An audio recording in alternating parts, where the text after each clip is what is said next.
Okay, I'm gonna call the meeting to order at 4 I don't think p.m. there's anything wrong with it, so I'm just gonna continue. What? Sorry, can you mute them? And Bob, would you lead us in pledge of allegiance? I think so. Okay. I pledge allegiance to the flag of the United States of America and to the republic for which it stands, one nation, under God, indivisible, with liberty and justice for all. Amen. Attendance, everyone is here today. That's audience members. Minutes for the August 9th regular meeting. Anybody have suggestions, motions, opinions? As presented? One second. Wow, is that as presented? Yes, certainly. Okay. Can you second it still, Al? Yes, sir. Thank you very much. Any discussion? If not, all those in favor say aye. Aye. Aye, opposed, that's carried. Amend the agenda. We want to Yes. Put pivot point under new business. New business or under Molly? It's right, this is right there. We'll put it right after assessor. We'll put it at Oh, the top sorry. of new business or whatever, pivot point. I have something too. Go ahead. Remove the M22 culvert off of the agenda. Okay,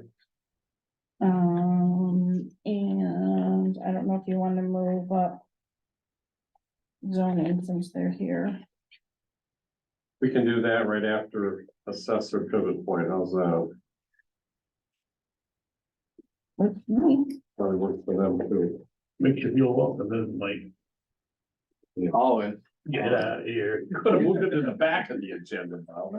So when you're done, you're off the clock for the marketing point.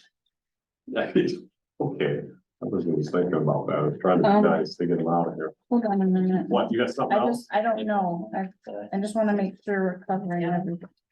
What this, Yes, I just got the mutual aid agreement for the firefighters or the fire departments. I'm just wanna put that under the fire department. That's fine. So that's the only thing that came in last minute, so, Okay. yeah. Very good, thank you. Public comment, anybody in the room? Going, nothing? Okay, how about online? Anybody for public comment? If anybody online wants to make a public comment, please unmute themselves or ask to unmute and I'll unmute you. That was a negative. Diane, are you wanting to make a public comment? Not at this time, thanks. Does a public comment have to be about what's on the agenda?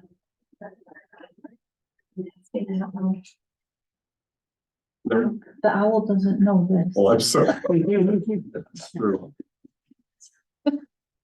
Okay, I am wondering, was the SUP from the Portage Point Inn appears to be that they need a sewer again? Have we ever resolved the TLCSA?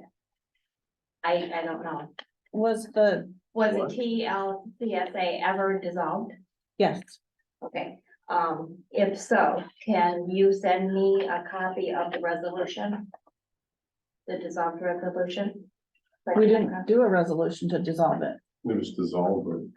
It was dissolved when the entity opted out. When Bear Lake Village opted out, it was done, basically. But at the meetings, I kept hearing that you were going to just. We had to do a final audit, which we did, turned all that in. That's and all it's, done? you know, it's done. So it's done. Has been for months. Yeah. Well, I don't know. I Yeah. haven't been here. Yeah. for 2 months. Yeah. That's why I'm asking. Yeah. Thank you.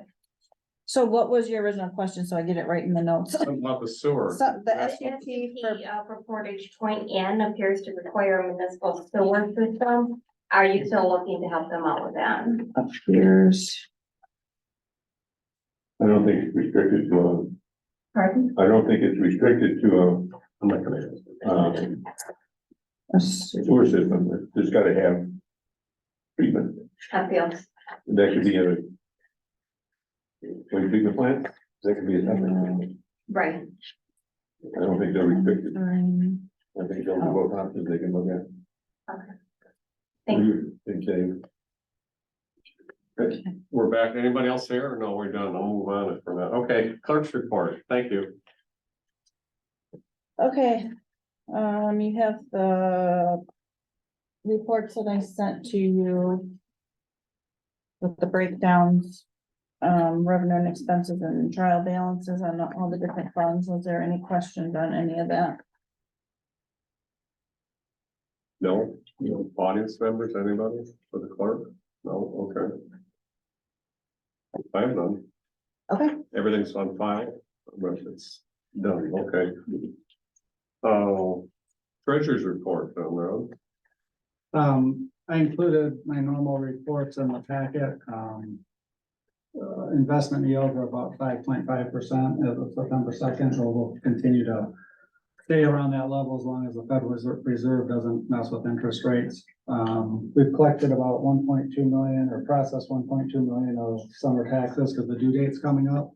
Treasurer's office will be open from 9 to 5 tomorrow because that's when taxes are due. So if anybody hasn't paid, please come in and get those paid so you can avoid the 1% interest that's tacked on. And we started getting the paperwork ready to do the point and pay for accepting credit cards. So I've got to fill that out and get that back to them, but that'll be in process. Anybody have any questions? So if they pay the credit card, so I understand, they'll pay the fee that's associated Yeah. with it on our end, correct? Yeah, it's 3%, or $2, whichever's less. The township can't absorb those fees, particularly on tax payments. So that's up to the taxpayer, but it's clearly disclosed. But they could do it the last day taxes. They could, yeah. Throughout the state. Yeah, like- and they'll be able to do it online as well. Okay. That'll be in place for winter, unless there's some kind of weird delay. Okay. Questions for Ed, anybody on the board, audience? No, okay, thank you. The treasurer, Jeff Dance, how are you? I'm not gonna be here today. He informed me he wasn't gonna be here today. So. And I don't know, we don't list, the other one anymore? Okay, very good. We'll just say, no, she's not on there. Molly, you're up. Good afternoon. Hello. Crunch, I was trying to stay What, hidden? under cover. Oh. I have been in classes. And pivot point was brought up. That's a proposal that we would love the township to do. It's going to help bring your assessing practices into the 21st century. It helps track your field work sheets that you're supposed to say will get saved right in the attachment file. You take your pictures, it just loads everything to the cloud and everything is seamless from your iPad to the cloud, back to your server. On your record cards, I'm sorry, so help me out here. It's just part of moving your assessing department into the 21st century with this technology. So we had a class that I went to with her over in Cadillac, and they showed us how to do this. I had you walk out into the courtyard, take the pivot point, take the computer, take pictures, you take as many as you want, but we took a bunch of pictures, sketched something on I can't remember, Right. sketched the building on this pivot point iPad, walk back inside, and everybody just clicked send, and it sent all that information to the mainframe that they were using on his laptop, and everything was there instantly, pictures that we go Gives you to, GPS coordinates. shows you where he took the picture, so if someone says it's not my house, or it's not my property, it actually pinpoints it on GPS, so when you pull up and open it, shows you right where you were It there. has aerial maps in the background. We will have the ability to get, shut your ears, Mike. We'll have the availability to get, the flight that they're in conjunction with, right, 3 inches. We can get the 3-inch, Version of the photo. version photos for very We low. don't cause you guys any headache. The one tank we actually have here is gray. Is that, there's no issues with that, is there? Fine. Who's that? What? The guy just connected to audio and I hadn't had a chance to mute him, so no, he's muted. Okay, that's fine. Thought he had a question that I probably couldn't answer. No, Molly, I have a quick question. Yes, It sir. says that there's cloud storage included, but we're not storing anything in the cloud with this. It's coming No, back to our it's going to server. the cloud and coming back Okay. down. So that should be ample for your Yes, 4 up and hours you down. spend in the field. So Yep, up and down. makes sense. and I'll put my pitch, it will bring, it also helps going forward to whoever's the assessor down the road, this thing will be infinitely better than what we're doing. It just makes common sense. It's not that much money, it's money, but I think it's money well spent. Does it reimburse your fee? No, it doesn't make our job, we still have to do our job, Bob. It just makes I think the input of the data a lot clearer to everybody in the public. And you still get that, you were never at my place. I can tell you that's happened how many times? Well, you were never at my house. Now you can pull this. Yeah, you can pull it up and it shows, no, I was here and here's where I took the picture and they go, oh, okay. Kind of gets rid of some of that arguments, so. I'll make a motion to approve the pivot point, proposal for assessing. And, and then we just budget for it annually, cause it's renewing. 855. You need to say the amount, 855.40 this year. Yeah, 855 this year, and then I'm assuming it'll be around that. But we could, you know.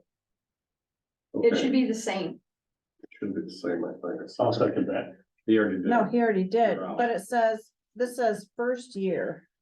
Right, but he 850. has said that, Well, it says annual reoccurring Oh, total. is the same. reoccurring is the 855. Yeah. yes, Oh, wow, you're good.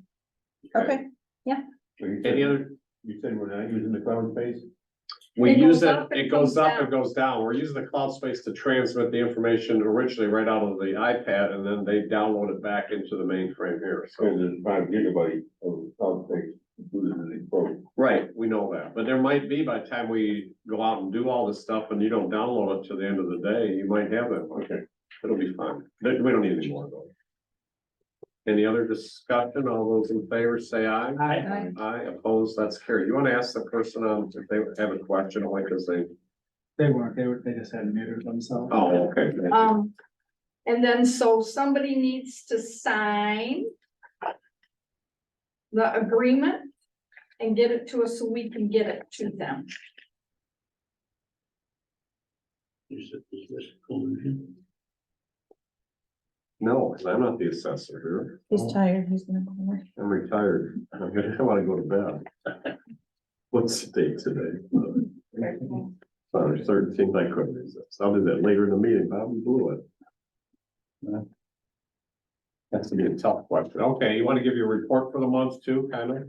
My report for the month is I still don't know what the consumer price index is going to be. But I did work with the county and got sales removed from the sales studies, so my ratio is up to almost 43, which is a good thing. Compared to where it was. Compared to where it was, it's a good thing, I think it was 39. correct? So, So which translates into, everyone understands, oh, that's still like. Well, we won't get how many million? a lot of 25, money, 25, 30 million. so. Yes. Is what it is, so, okay. But we're starting to do building permits, so lots of building permits. I'm very surprised at the number of building permits.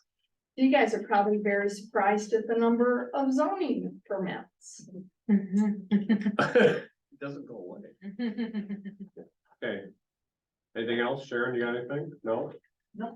Dan? I'm good. Okay, thank you very much. Thank you. Election update, oh, yeah, this is me. Thanks, ladies. Thank you. No, it's, Mike.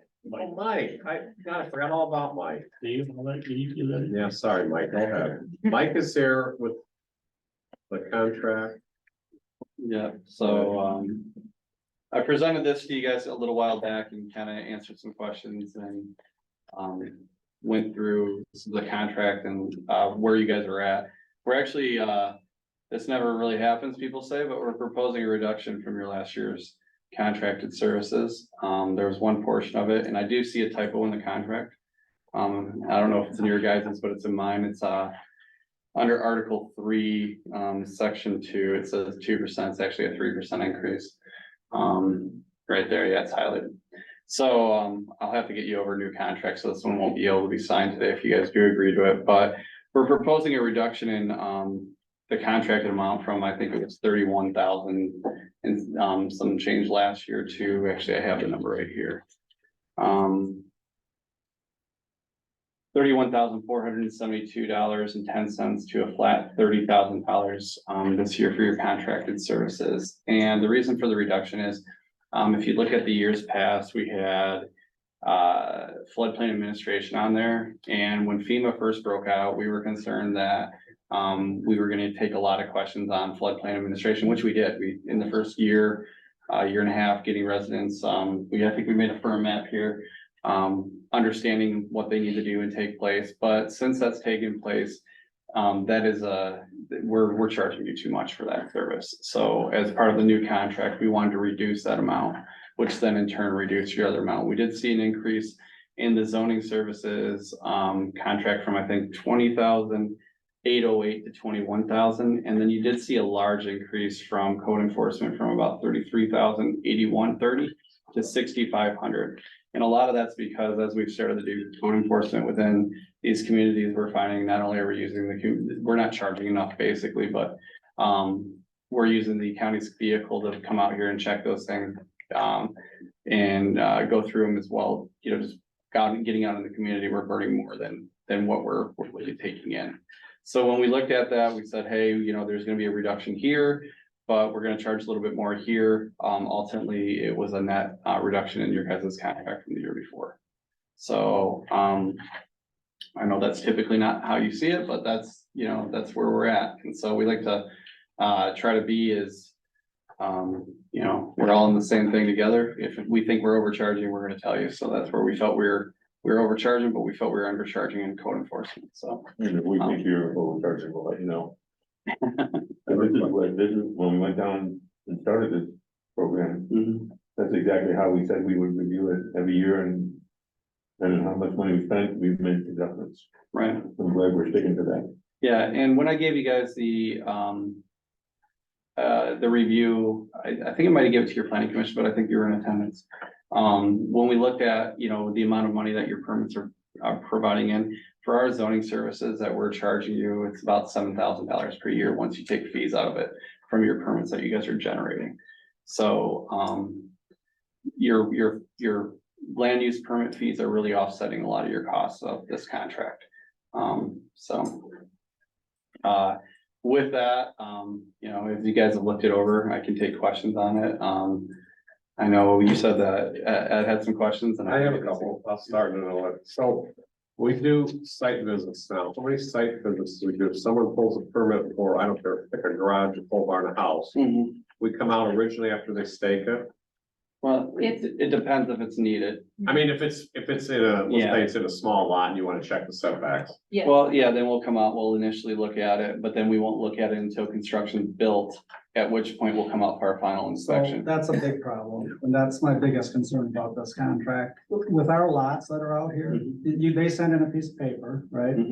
And it looks like it meets the setbacks, and then you said you go out, you look at it when it's staked before they pour the foundation. If it's close, I mean, so like, here's the thing, if it's really close, like they're like, I have 10 foot and it's 10 foot of the property line, we're gonna say, we're gonna require you to pull a survey. And here's the thing of it, they're signing in a piece of paper, an agreement stating they're putting it where they said they're putting I it. don't, great, I get that, and we have enforcement because of that. Right, But when a house is built and it's 5 foot over the line, and it could have been caught, that's a problem. So I think it's either a flaw in our zoning ordinance when we have these, you know, 3/4 acre parcels or 1/2 acre parcels, unless it's plainly obvious that it's not anywhere near the setbacks. I think we need to have a requirement that they submit a survey and Well, then. they can ask that at any Well, time. that's what I mean, meant. you could put it in your zoning ordinance. I don't- Most, And we most can put it in communities, our zone. Is it not in the zoning ordinance? no, right? no, most communities, don't require a survey because, like, the city doesn't require a survey unless we request one. And that's, Right, but you know, we've had, and this board knows, we've had multiple instances, not just when the county's been doing it, but going way back when. Where we've had issues with neighbors saying this is encroaching on my property, or it was built too close, or it's not in the right spot, yada, yada, yada, or there's a platted road here that they've now encroached on. I think that this contract should require that the county come out and that the homeowner, before they pour footings, they have it all staked or whatever, and you guys verify that it's not encroaching on any setbacks. well, I mean, I can simply answer this way too. Like, a lot of the things that have happened in the years past were before our time, first of all. I get, I And agree. secondly, when I could come out and verify that you're pulling a string and you're saying that this is where it is, but you might have moved it. And so that's where it goes back to, like, if you said that, it's right where it's supposed to be, and then you build it, you're signing off stating you're there, you're building it. If I come back later and find out that that's not the correct thing, you stated that that's where it's supposed to be. And if it's not, then we're gonna make you pull it back. We've done that at Bear Lake, where people have built things without, permits, or they've outright moved their lines. And then we've had them remove their structure. We've had that happen in this community, with a gentleman on Bayview where he put something in. We got a complaint on it. We went out there. It was put in without a permit. And he had to do a lot line adjustment. Fortunate for him, his neighbor agreed to it, and they both had the setback requirement for their housing to be able to do it. And we had to make them follow through with actually recording it, which was a really difficult portion. It took them over 2 months to record it. So, Without a permit is a different issue. I'm saying for ones that are going through the permit process, particularly when they're on a small lot, in my opinion, the board may not agree, maybe we need to look at our zoning ordinance. Mhm. We need to have representation from our planners or our zoning people go out and look at that prior to them pouring the footings to make sure it's where they said it's supposed to be. Which they do, but the problem with that, like he's saying, is that then you get back to, okay, then we require a survey. Because you could tell me your line's there, right? Yeah, And then so how do we that's know? that's the That other back to the For point. those small lots, I think you should have a. Okay, well, I'm not disagreeing Because with you're you. gonna yeah, I have. mean, if you guys are continuing- comfortable with that, that's something that we can demand. A lot of times we get a lot of, Pushback. yeah, from the communities that are saying, why are you requiring a $1,500 survey? For every parcel when it's being poured, when, they're signing an agreement stating that it is where they But say it is. David, didn't And- we and I just have one totally very agree. recently where somebody was complaining that there was something built too close? Just within the last 2 months, something came in. I'm trying to think, Joe, who was it? I don't remember. There was a garage. It's a uh, garage, yeah, it's out on Portage Portage Point in R3. I don't remember the dirt road that it's down, but I'm still looking into it. Yeah, that's the one you're talking about. Yeah. Mhm. I'm not saying you don't do it. My suggestion, if we're gonna do that, is turn it back to planning. And let them look at that and say, at what point, would you recommend? I'm okay with that, but it's an Yeah. issue. Yeah, And it's gonna continue to be an issue because there's more and more building pressure. More and more of these small lots are getting built on.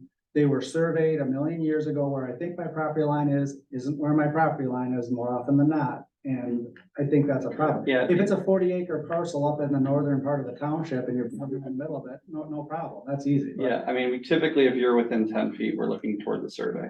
So like if you're, 10 feet, like. does does the language in there say in the land use permit, you require a survey or not? I can't remember. No, it's Does only, not. it's only if we require it. But so if you can require it. Yeah, Mhm. so if you guys want There that, you and that's go. something that the board would like, they could start requiring it from every small lot owner, although, if the zoning ordinance doesn't say that, then we're just requiring it as part of our review.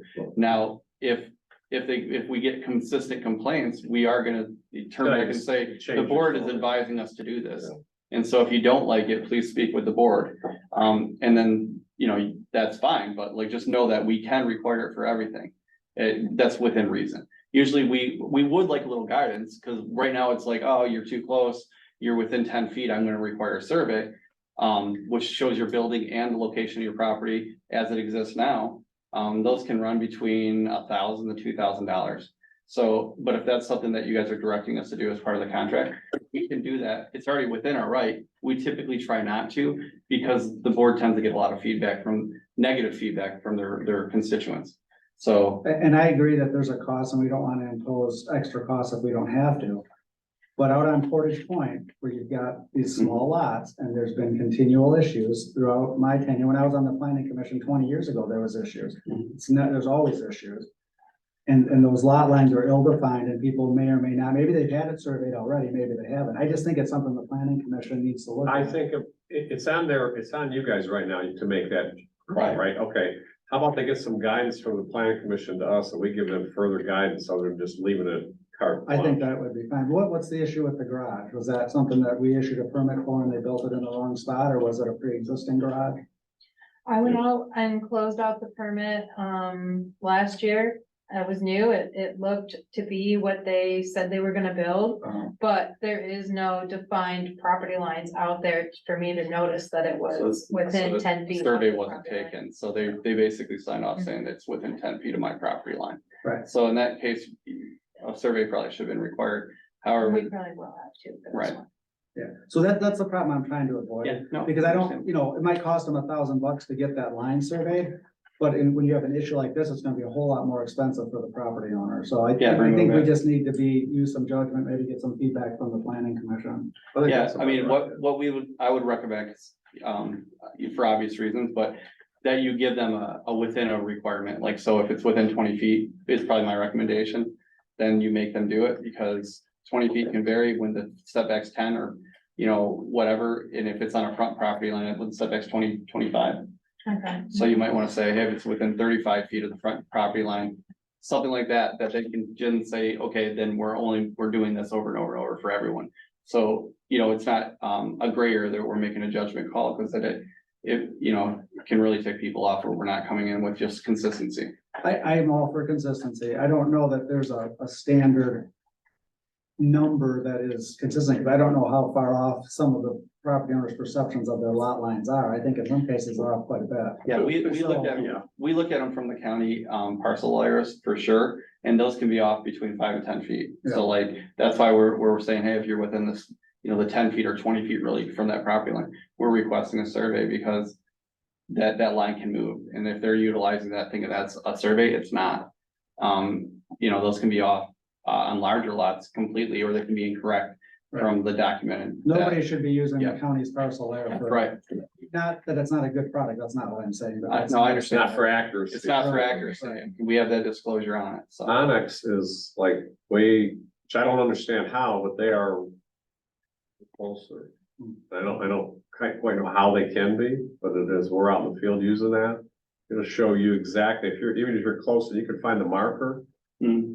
it'll put you right there, and I don't quite know what they're basing, how they base that on anything, but Is it a surveying day?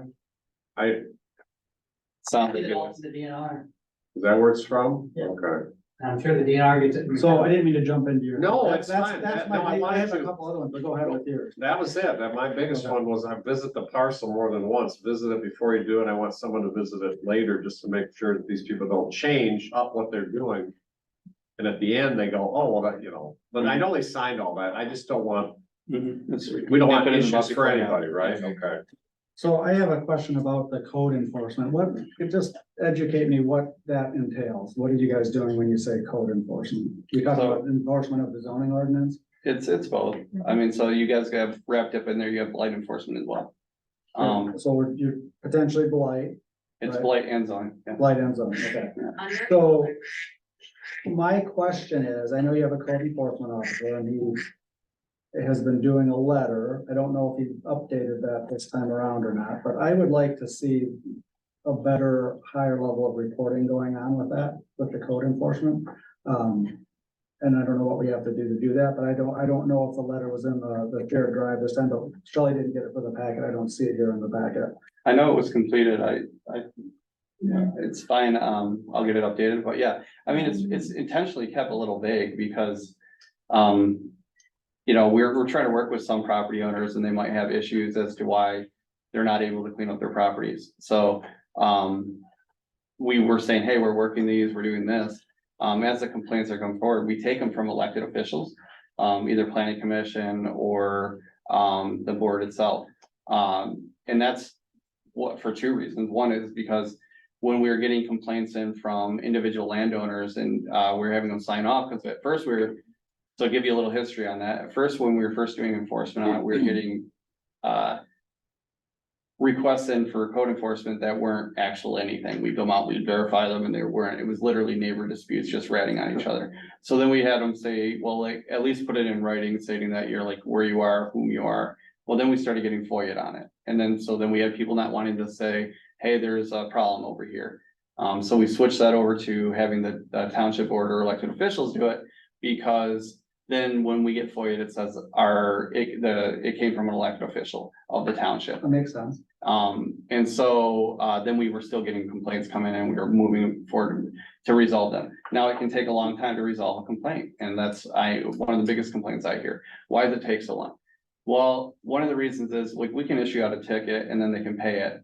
And then that's the end of it. So then now at that point, we have to go seek what's called injunctive relief, get it put on their tax rolls, your attorney has to get involved. We're trying to skip that portion of it to where we go onto the property and clean up. We realize that cleanup's the idea behind it, but what we want to do is we want them to work towards cleaning it up. So that can be months. So like we originally will, say to somebody, please contact us within 14 days. We think there's an alleged violation on your property, whatever it may be, or there's something going on with it.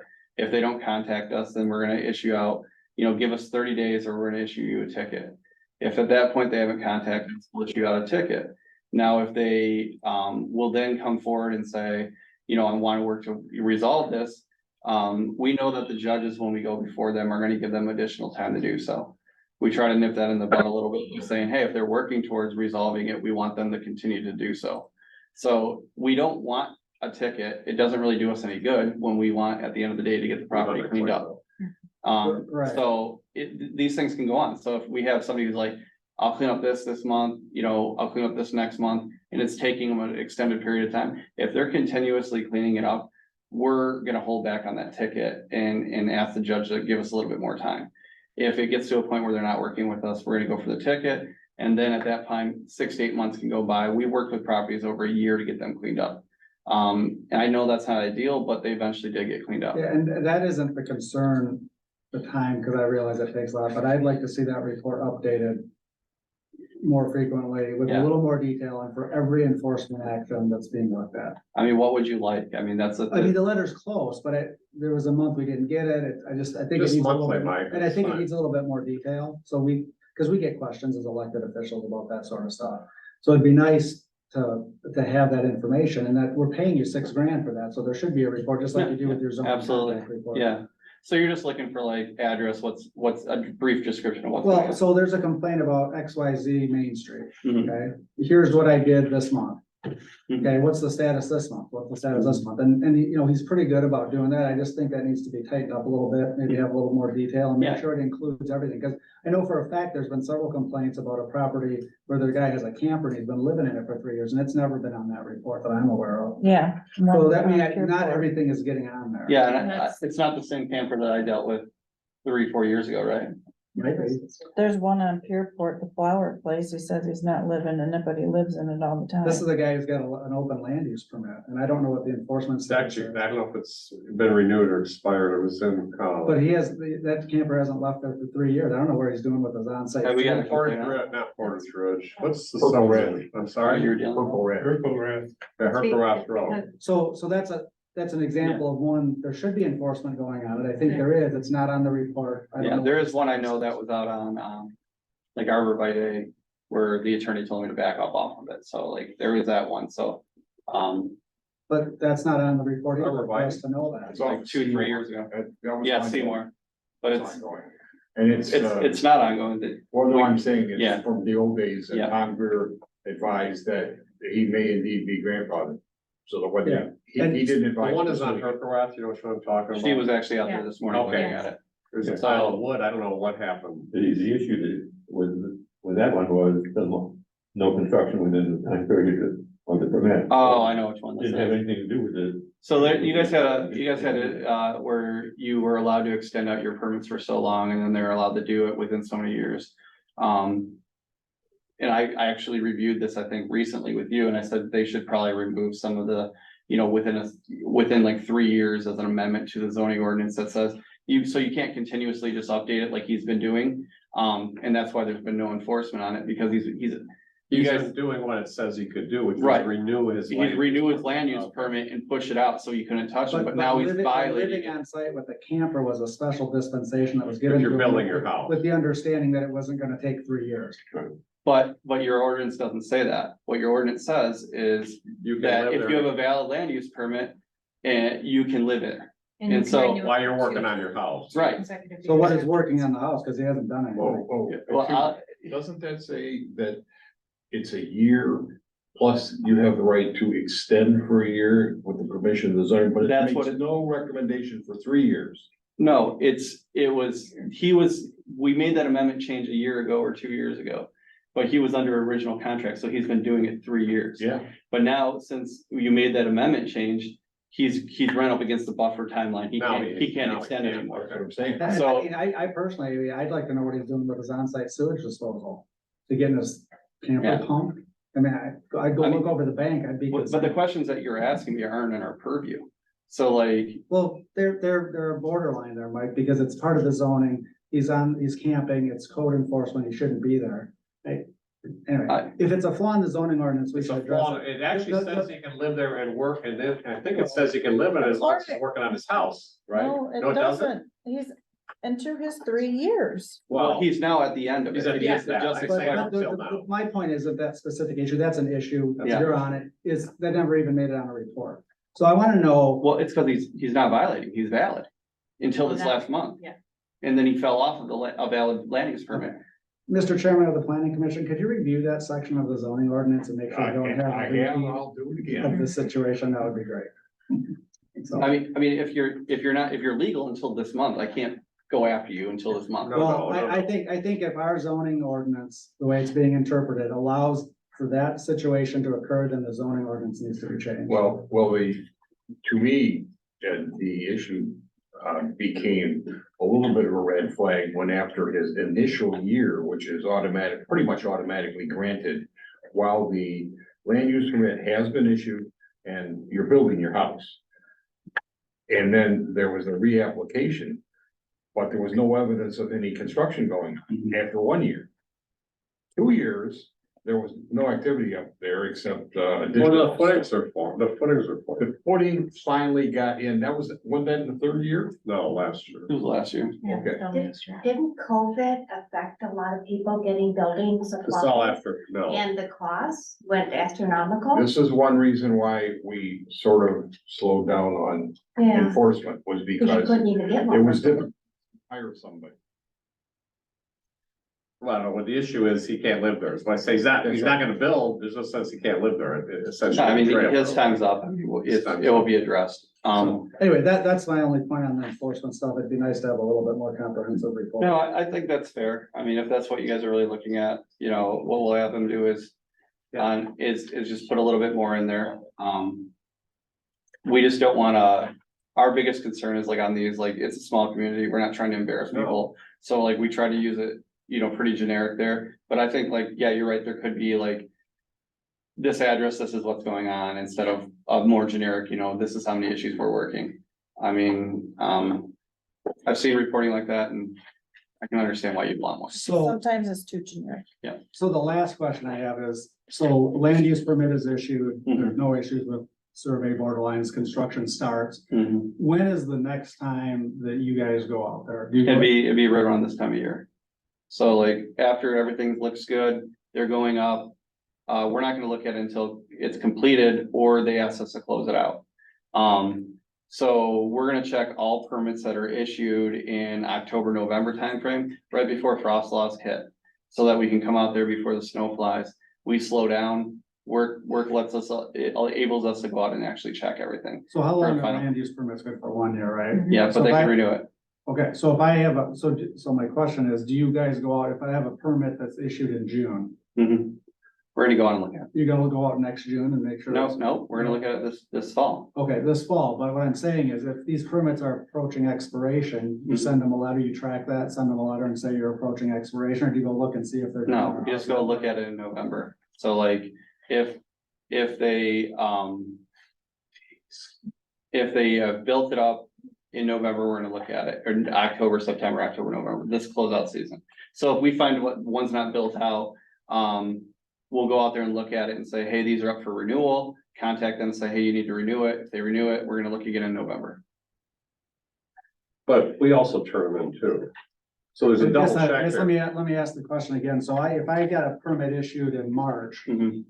and I'm working towards it and it's October, do you guys go out and look at it and I'm making progress? You're not gonna go out and look at that again until October unless they request a closeout? Well, the Yeah. burden lies on the homeowner to keep their permits valid during construction. Yeah, I mean, I understand what you're saying. We're not gonna look at it again until, so if you go for March, everything looks good, you're building. We're not gonna look at it until October for closeout. If it's a continuing thing where it's typically like, hey, we still need to go on. When the next year hits, we're gonna look at the ones that weren't closed out from our closeout, look at in fall and say, hey, if you haven't completed this, you need to go back out there. We might, if we're in the area, we'll send our guy out and say, hey, did they complete that? When our code enforcement guy is going around as well, just check it on that for us. Is it complete? No. Okay, well then we need to send a letter. They need to reapply. But that could be, they could, in essence, get a 6-month extension with no. Well, no, I mean, the what I'm permits, saying is, they're when still I say valid. we go out, the assessor, we go out also and check on all these permits. So if I find one that's out of date, I call Mike and say, hey, this thing's out of date. They need to renew this. Project isn't done. It'd make a whole lot more sense to me if you guys tracked when permits are issued and when they expire and have a mechanism. Well, if they're issued in 1 year, they got 1 year. They have 1 year. They have 1 year, No, but so, you said you're not even looking at them until the fall. right, they have until March of next year to complete the project. Right. They look at them the current year. If it's expired and they haven't closed it out yet. So it's March of 2024, right? Yeah, Okay, the permit's expired. well, if they got it in 2023, yeah, but we're gonna look at them in January and say which ones rolled over. And then we're gonna say, okay, we need to check these at the beginning of the year. If they're still not, if they're still expired, or they're still constructing, we're gonna just say, hey, you need to reapply. I think that's what I just asked, but maybe you're answering the question in a different way. No, they get double checked. They also get checked by us too, the assessor. So I do have conversations with Mike back and forth. We go out in the house and they haven't started yet. And I'll say, hey, this permit's expired. Do they renew it? Or am I voiding the permit out? Cause I don't know at that point. So he'll go, okay, wait a minute. I'll check and see if the homeowner, get a hold of the homeowner, send him a letter and say, you wanna renew this or are you done? Because it gets checked by us internally that way by site visits from the assessor. I mean, we're hitting it too. We're both hitting the same properties We're good. twice a year. Mhm. But what does happen unfortunately is I've got houses from 20 years ago that aren't done. Okay, now I don't know what you can ask the homeowner to do. I've got one that has no walls inside of it yet. So No a lot wall of, finish. so a lot of it is like, So, that goes back to issuing out of occupancy permit through the building department and they've never asked for it. Who issues an occupancy? the building State. department. The state does. Stay, you don't need one to occupy your house. By the way, I never got one. no, most people don't. I mean, they do now in the last 10 to 15 years, I would tell If you. you have a bank, you do. If you have a bank, especially you do. If you have a good builder, you get one. They make you get one. He gets it. But if you don't, there's nothing to compel you to get one. What's the purpose of it? To make sure the house is built to code. You need it if you have a mortgage though. If you have a mortgage, you have to have it. If you have bank money involved, if it's I'm not cash. sure walls on the inside are required. Yeah, the electrical. Finish down walls. There's nothing in the house. You can look through the house from one window to the other and you can see right through except where the bathroom is, because they put a curtain around that because otherwise you could. It's an open floor plan, yeah, whatever you want to call it. I'm just saying, but the house isn't done. So, and that's been 10, 12 years, 14 years. I don't know.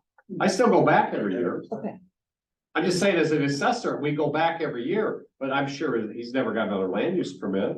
No, I mean, he wouldn't for internal. No, he wouldn't have to need one. So he's past that point once it's framed in, but you have those issues going on constantly. There's no Yeah. way around I it, mean, right? And I'm gonna hit on one thing so everyone hears this, especially on the cloud. When you call me and complain about something and I call him, my name ends up on the complaint. So when you go FOA it, they come to me. Amen, brother. Yeah, well, that's what happened, because it happened at the hardware store not too long ago. Your name's on the complaint, you filed a complaint on me. Technically, I did. Who gave it to you? The guy didn't want his name used. Most people don't. They wanna be anonymous, cause they live in the neighborhood, they don't want their neighbors to know. Yep. Well, I don't give anybody up, so I just finally said, yes, I'm on there, Yeah. my name's on there. And we'll go out and It's true. verify that on those, that it is in fact a valid enforcement. Because otherwise he won't go out without a complaint, because they can't waste their time either. Yeah, It's they're not, I valid. wouldn't expect them to be patrolling. No, That's well, not- what happened was the individual called me, I drove by, I looked, I agreed, I called him. So that's what happens on on a lot of these. We got another one I can tell you about, but not tonight. Okay, Thank you. Thank you. Okay, I have an item, go ahead. if you, I can, okay. If we renew this contract, our publishing needs to get better. We need to come up with a better system. Now, what do you mean? The packets that we, whatever. The monthly, Well, the only time you guys get involved is with the public Special hearings. use, Yeah. Because the newspaper announcements before getting this. The public gets the information. Yeah, that's because we have to notice this paper about 15 days prior to the meeting taking place. Yeah. Now, the issue will become for you is people are gonna start asking. We typically don't give any kind of pamphlet. Giving time for everything to get lined up. So like we are statutorily required about 15 days, getting a packet to you, trying to for a week. And the notice That's ought to not say- gonna work. The notice says, once that's in the paper, that's- Plus, you guys typically. Yeah, we could put a week. I mean, like this last one with Joey here, that was more than 15 days, which is great. But give me a heads up, Yeah, what we can do is just simply change the notice to say, you know, the packet will, the information will be available probably 7 days before. I think That- I the mean- issue is trying to get it in the newspaper. So I get it to the newspaper days ahead of time. 25 days ahead of time. You So have they to- have to. But we didn't have. And then I get the That's stuff what I'm to saying, you could you just say 15 days. 7 days before the meeting, it's available, it'll be available on the website. Well, And once- then- Why the not reason have I- it the same I think time? they have to have that information. 15. I understand, but the packets aren't actually going out to the planning commissions.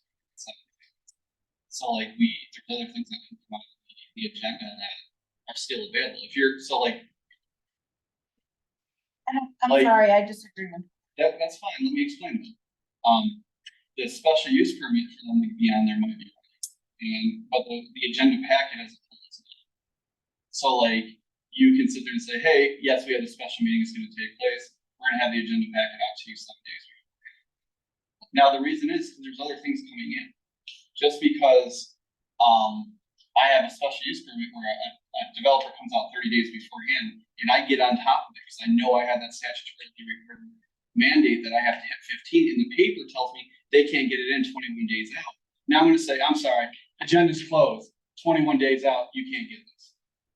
Come on, I wanna have a little bit of flexibility to sit there and put things on the agenda.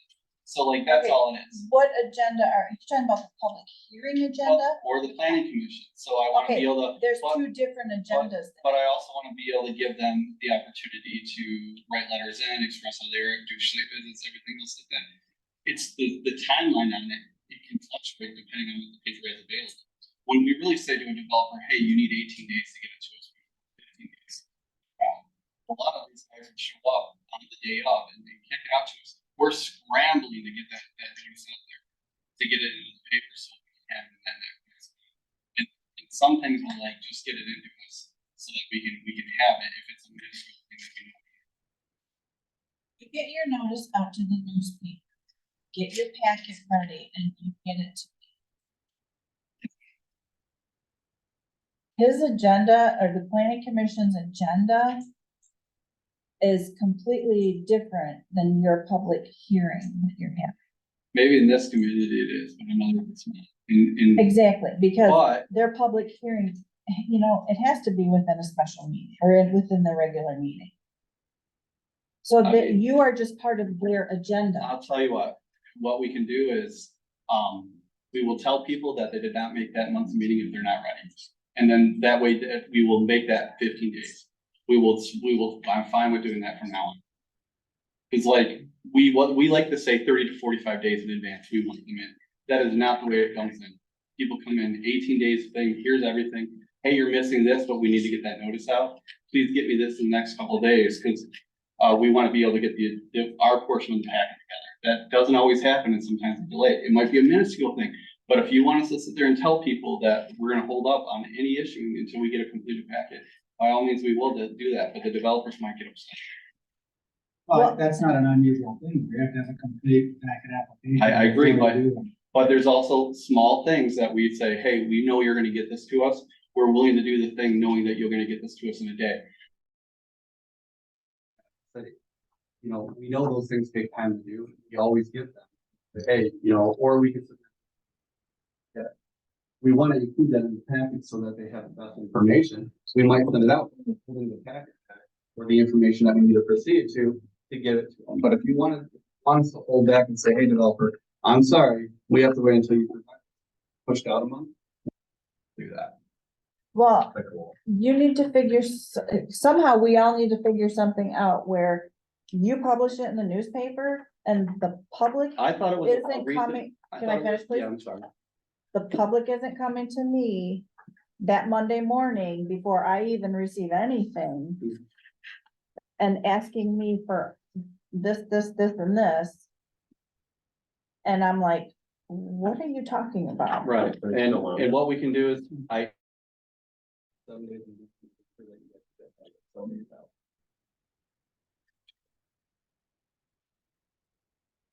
Okay, I'm only one vote, so what do you guys think? Are you paying attention? Yeah, but this. I mean. The whole thing. Yeah. I understand what Shelley's saying, and like, maybe I can, briefly, what's going on is, we're under a time frame. Better planning enabling access, so it has to. The paper moves the guideline. So then a developer will come and sit there and say like. you said that we could have this in as we had in 15 days beforehand. They come to us and they're missing a small amount of their packet. We know they're gonna do it.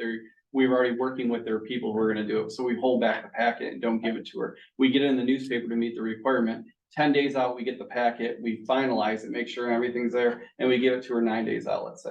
Well, the public's hitting her up as soon as it's in the paper saying, you Okay, know, why not just Why forward don't her I what you do- have? Why don't I I mean, do we an can, but amendment? it's- Yeah, there you go. And But I then you mean- get other stuff for the packet, send it as it comes in. Or correct me if I'm wrong, we provide exactly what's required. 15 days to the meeting, and then everything else, the agenda. And is- send her the stuff immediately, and she has the packet here with what you posted. If something else extra comes in, just give it to her. Do as an it comes in. amendment, and, yeah. That's fine, right? Then you have it when they come in. Here's the packet I have. They won't, Somehow I gotta, I understand what you're saying. You're waiting till you get, if okay, there's 10 Yeah. pieces and you get 20, you're waiting to get 10 more and put it all in one packet. Yes. yeah. Give her the stuff originally, so someone comes in here and they can say, what was in the paper? It's right here, here it is. No one's gonna say, where's the extra and if stuff? it's not there, then I'll say, you know what, they're waiting on that, I'll get it to you as soon as it comes. Well, they won't know it's not there, for one thing. How will they know if it wasn't in the original stuff? I hear what you're saying. I don't wanna, create where, we're adding things to the packet that's then put up, and then people are saying, well, you only added that 3 days out. Why are you trying to sneak that in? And But you did only add it 3 days out. I realize that, but like, I mean, that's not you're not doing anything sneaky. If you just got it, you're telling me that had to be in there 15 days? well, it's the notice has to go on the newspaper. No, the notice. I'm talking about the extra pieces that come in. If you No, get something. so, developers are, if you've dealt with them, it's very much like, I need it now, and Oh, I know. I'm gonna pull the trigger as soon as I can, but I might, I need it to line up for my timeline. And so especially with us being like a summer resort destination, they always wanna break ground in the spring, so they try to hammer you and, to get it in on the last Okay. planning But commission. this isn't gonna happen two So, times you in a know year. what, we'll change the verbiage on the notice and say the packet will be available 7 days before That's what I was just gonna don't put it in the suggest. paper that it's available, Yeah, I mean, that's what I, Immediately. You put your notice in the paper. and we won't have this argument. And it won't- I Or feel disagree. personally responsible, because at our planning commission meetings, I continually emphasize that the process is completely open. This stuff is available, we're talking about the special hearing coming up. And I'm sure Judy Spahn and a number of very interested people about the DPI thing, that it will be in by this date, because that's what I was told, that's when the notice was going in. Well, in fact, if we put the notice in to notify of a special hearing, and then we say that, it should be available for review from the clerk Yeah, 7 days before the date of the hearing. Which should be are fine, you okay with that, Jody? right? You okay with that? If it is what we need to do. I mean, Are you 7 days. okay with that? Oh, 7 days is reasonable, I think, because we should have everything. If they're not within 7 days, we're gonna go back and say, we're gonna cancel your Yeah. meeting. And then Okay, you're gonna have to wait until next month, Okay. and then we're gonna have to renotice, and you're gonna have to pay for it again. You're gonna have to pay for it. is that enough time for your planning commission to review everything?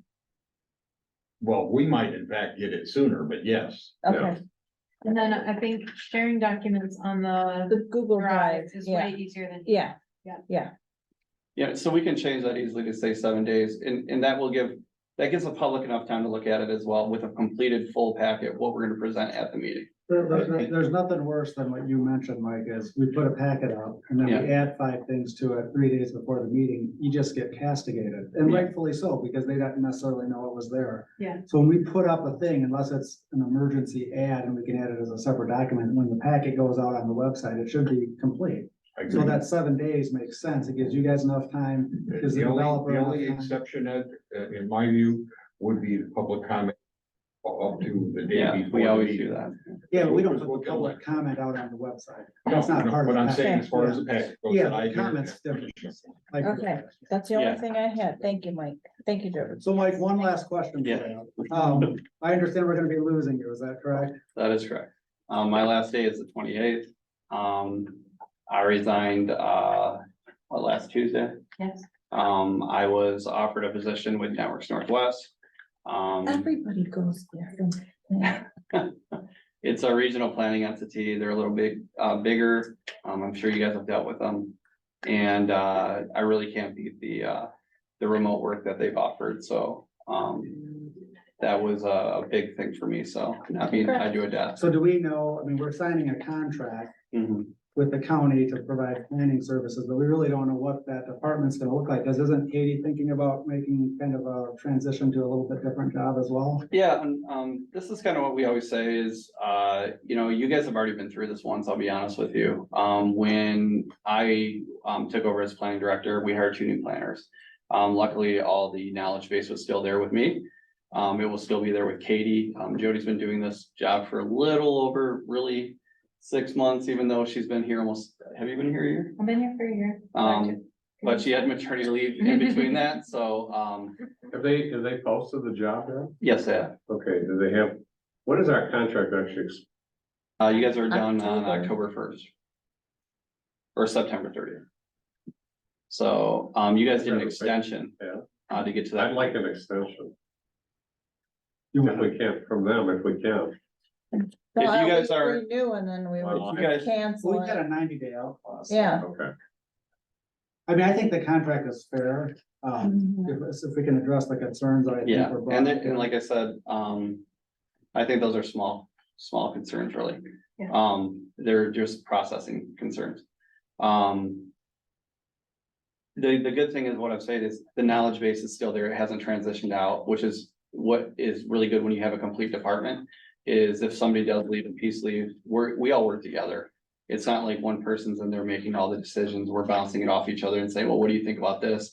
What's the best way forward? So, everybody's kind of interacting, and the majority of the time that Jody's been on the position, Katie's been right there training her up on it. Mhm. So even if Katie transitions into another position within the county, I don't foresee that conversation not taking place.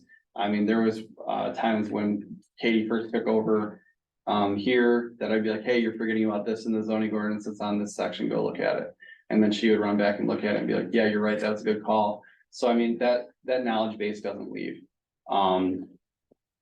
and at least right now, if the whole department left at once, I'd say, yeah, that would be an Well, issue. And I know you but- can't speak for Katie, but is she going to be fully assigned to planning and zoning for like the next 6 months, or is she gonna be transitioning to something else before then, do you know? She's gonna be in the planning. She'll be in the planning department. She's not leaving our department. If Is that's just taking on additional responsibilities? different. So, as you know, the contract with the city ends, September 30th. That contract not being renewed at this point. The idea behind it is, that she was transitioning to recreation, possibly land bank, but with the transition that's going on, it might be something where, we pump the brakes on land bank a little bit and see how it rolls out. Okay. To your position? Yeah. Okay. There is no doubt in my mind that taking on the recreation that you guys won't suffer. I think that the planning department staffed as it currently is can handle the workload that has currently been renewed and ones that are out for contract. Aside from the city contract, it is a beast. If that contract is not renewed, then I don't see any issue with the workload, even if she were to take on additional duties, just for the simple fact that recreation is only once a month. And it's the majority of working with a grant writer. That's another position. Tell you what, just for my background, the.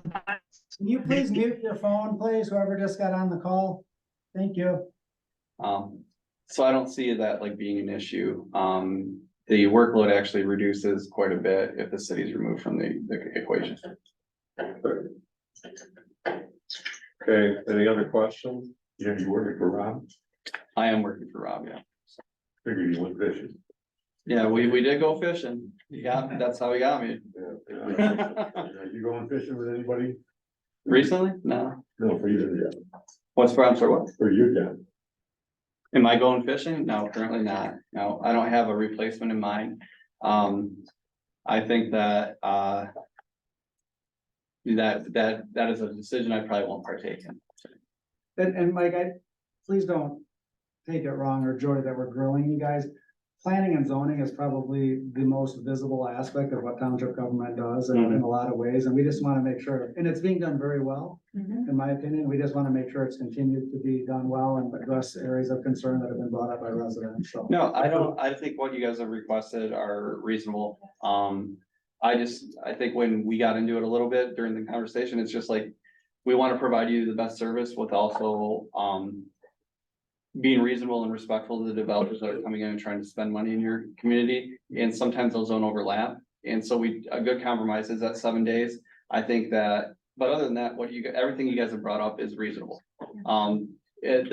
Honestly, with your surveying question, aside from maybe a 40-acre parcel, unless they're building within that area, like, 20, 30 feet of that property line.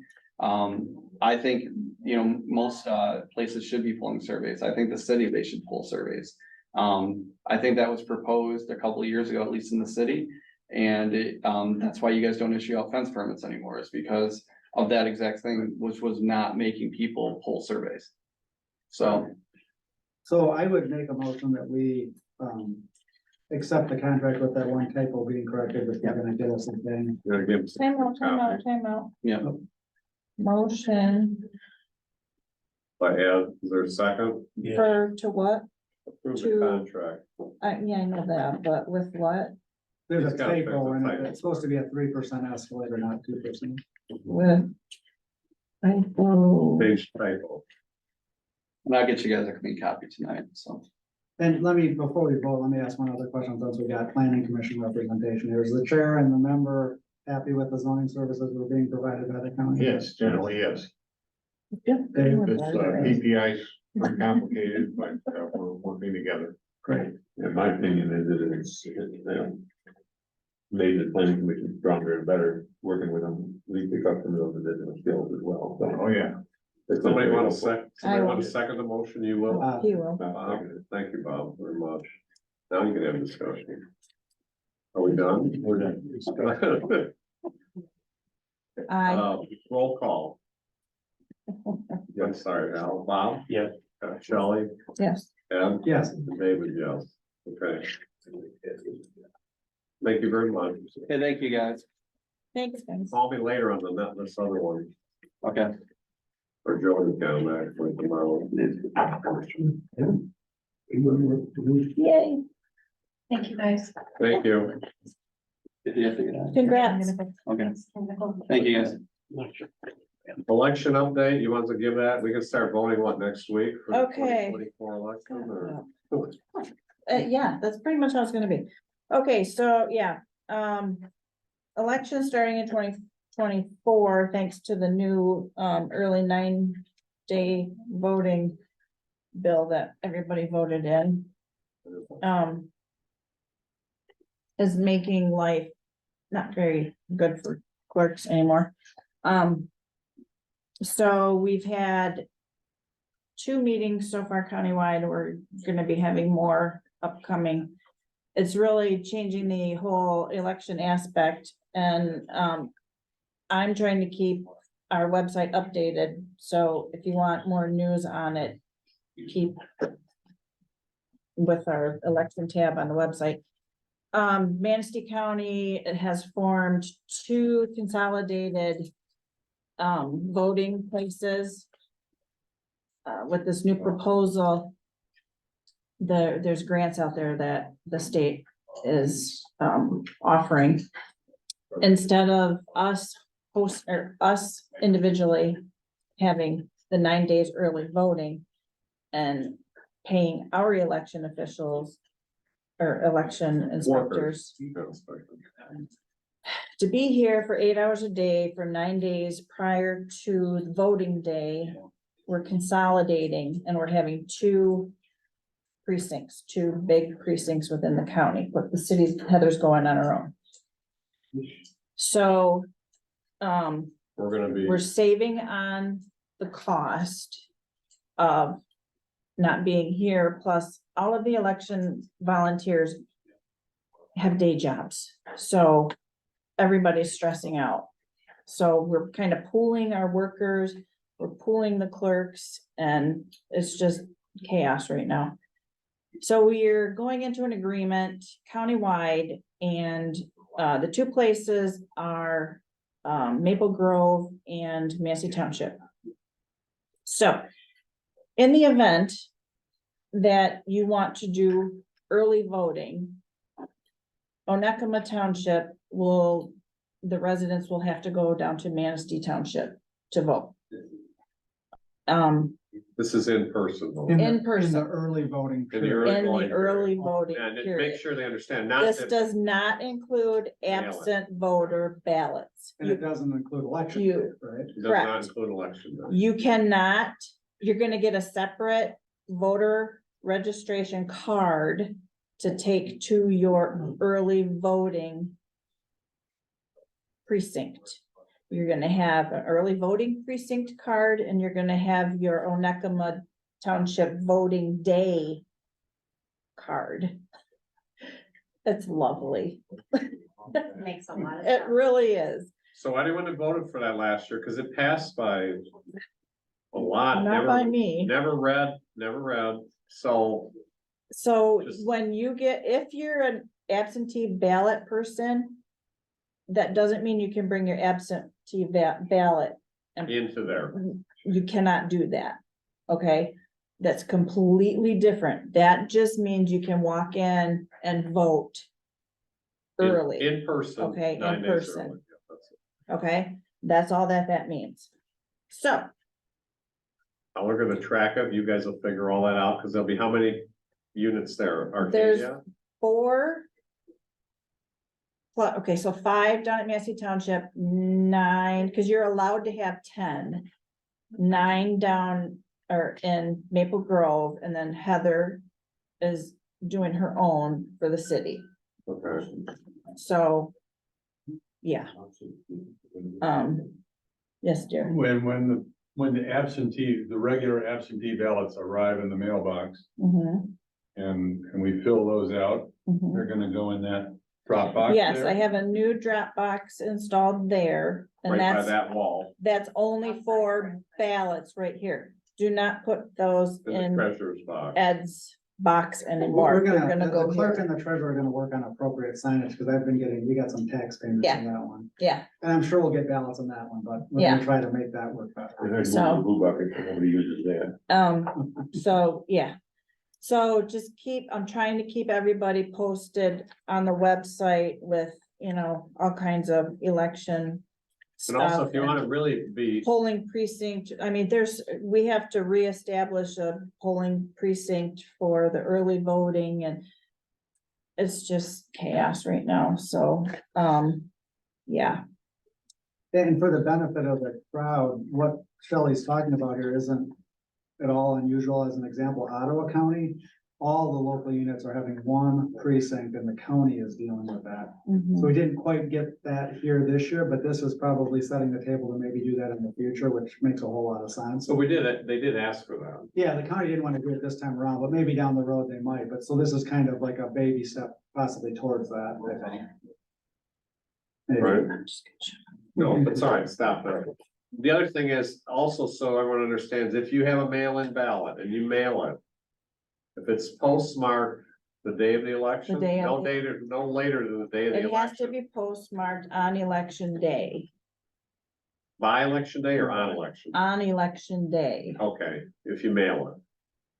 I don't know about you, but sometimes my mails takes 2 weeks or better. Well, you got 5 days, right, Shelley? Yeah, You have I to have post- to accept ballots.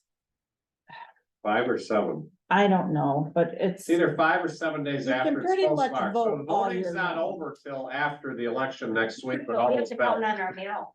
to Well, get it here. here's the thing though, so if you're wanting your election results the next You're not night getting or them. the next morning, you're gonna wait a week to get them, but that was voted in by the public, so that's what it is. So don't blame Shelley if we don't have the tabulation for Onekama Township, because that's what the law and says.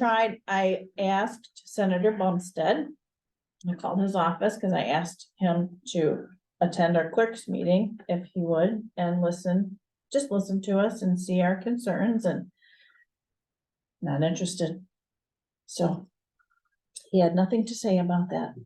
No, but he also didn't support that, I'm like, that whole well, thing. his guy said he can't change the Constitution and he's not gonna attend your meeting. And I thought, oh, guess he's not gonna get Good my vote. attitude, What's that? Great, good attitude.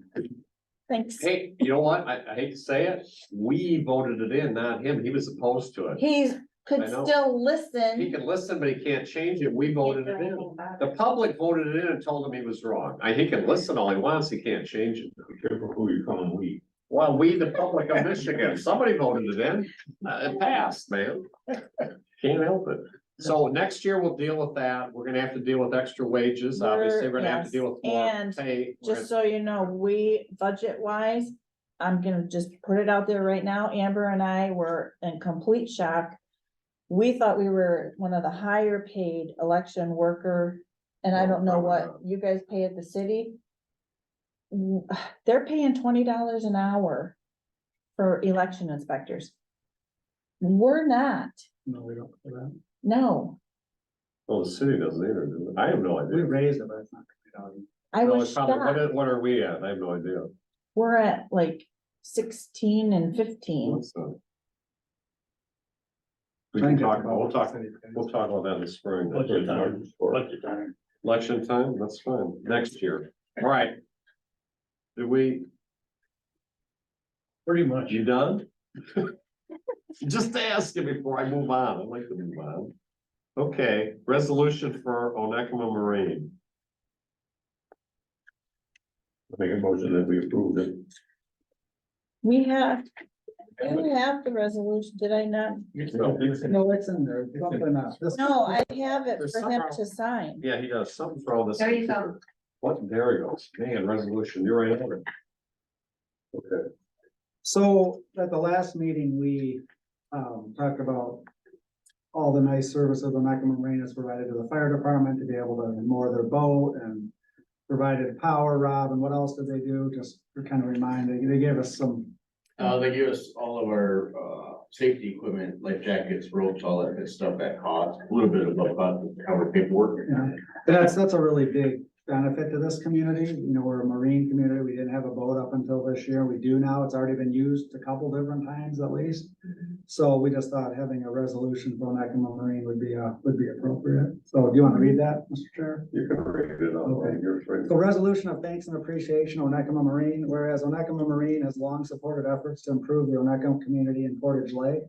And whereas Onekama Marine is a significant local business and employer operating 3 marinas on Portage Lake. And whereas Onekama Marine has been a steadfast supporter of the Onekama Township Fire Department. And whereas Onekama Marine recognizes the importance of providing a water rescue boat to serve and protect residents and visitors using the lake. Now therefore be it resolved, on behalf of the Onekama Township Board and the citizens of Onekama Township, we give thanks and appreciation to Onekama Marine and General Manager Ted Brownlee for the generous donation of a boat slip and amenities to birth the Onekama Fire Department Rescue Boat. Further saith not this resolution. Very good. You make a motion to Approve it. approve. Second. As you can tell. Oh, any discussion? None, all in favor, say aye. Aye. Opposed, that's carried. You can Nice. put that, I will I sign. might want to consider maybe doing a little bit of work with the advocate. If it's in the paper. Oh, okay. News aggregate? Yeah. Okay. Are you on good terms with them? Not really. I can be. It's a perfect answer. I like that. So, on a side note, after we talked about this at the meeting, somebody, I think Matt actually was on the Zoom call and called Ted and said, they're talking about Onekama Marine, something about Onekama Marine at the township board meeting. What's going on? So that was kind of funny that that happened instantly. And then Ted called me that night of the meeting. When I got home, there was a message to call him. What did we do? So I tried to not tell him what was gonna happen, but I finally just said, here's the deal. We're just doing something to thank you. Oh, and then he was like, oh, okay. How did you hear about that already? Well, his brother was on the owl or whatever you want to call it. So anyways, if you could print that, that would be great. We'll give it to them. We'll get the in the paper. Thank you, Al. Ordinance 2010-1 ORVs.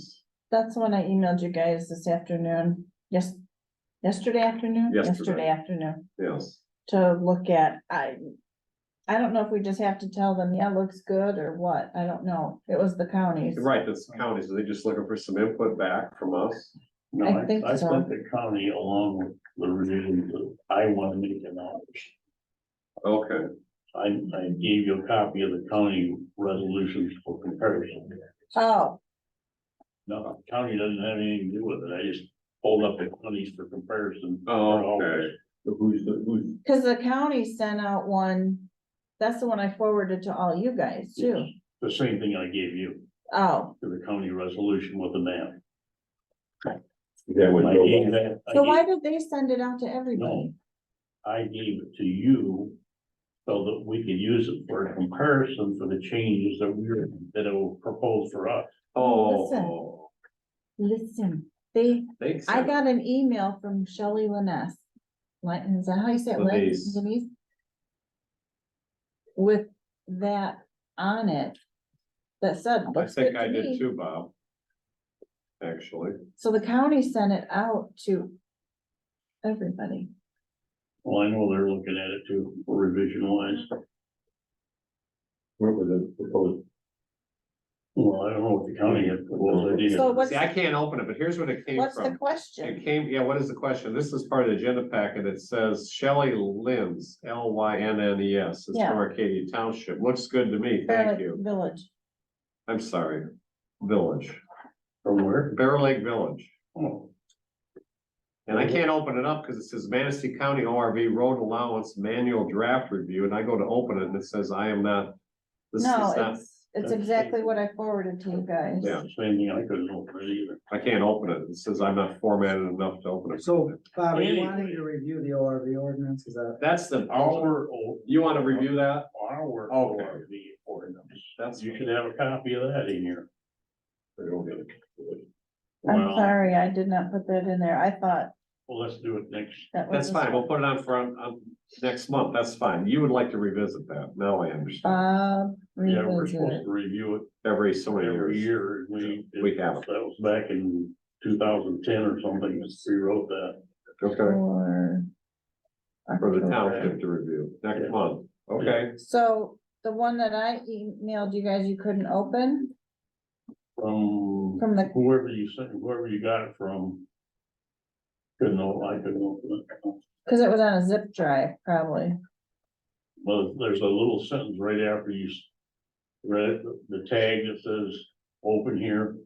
And right below it in real fine print, it says this program cannot be opened due to this. It's because it was on a zip drive. That's why I couldn't convert it either to put it in the packet. Shouldn't this go through the planning We commission? should have. No, this was Please, tell Lord, yeah, it's ours. We can ask for some input if you want. I'll see what I can do, cause I couldn't convert it to put it in the packet, cause it was on a zip drive. It was a map and it was all kinds of stuff. That's fine. Oh, okay. Okay, When the changes that you- STR enforcement. Oh, it's called- Yeah, short-term rental. Okay, so, You have some? because, Huh? You have some we want me to go after or what? no, Oh, no, okay, that's what I meant. no, my concern is, okay, so for like upcoming in 2024. With this election stuff, I'm not gonna have time.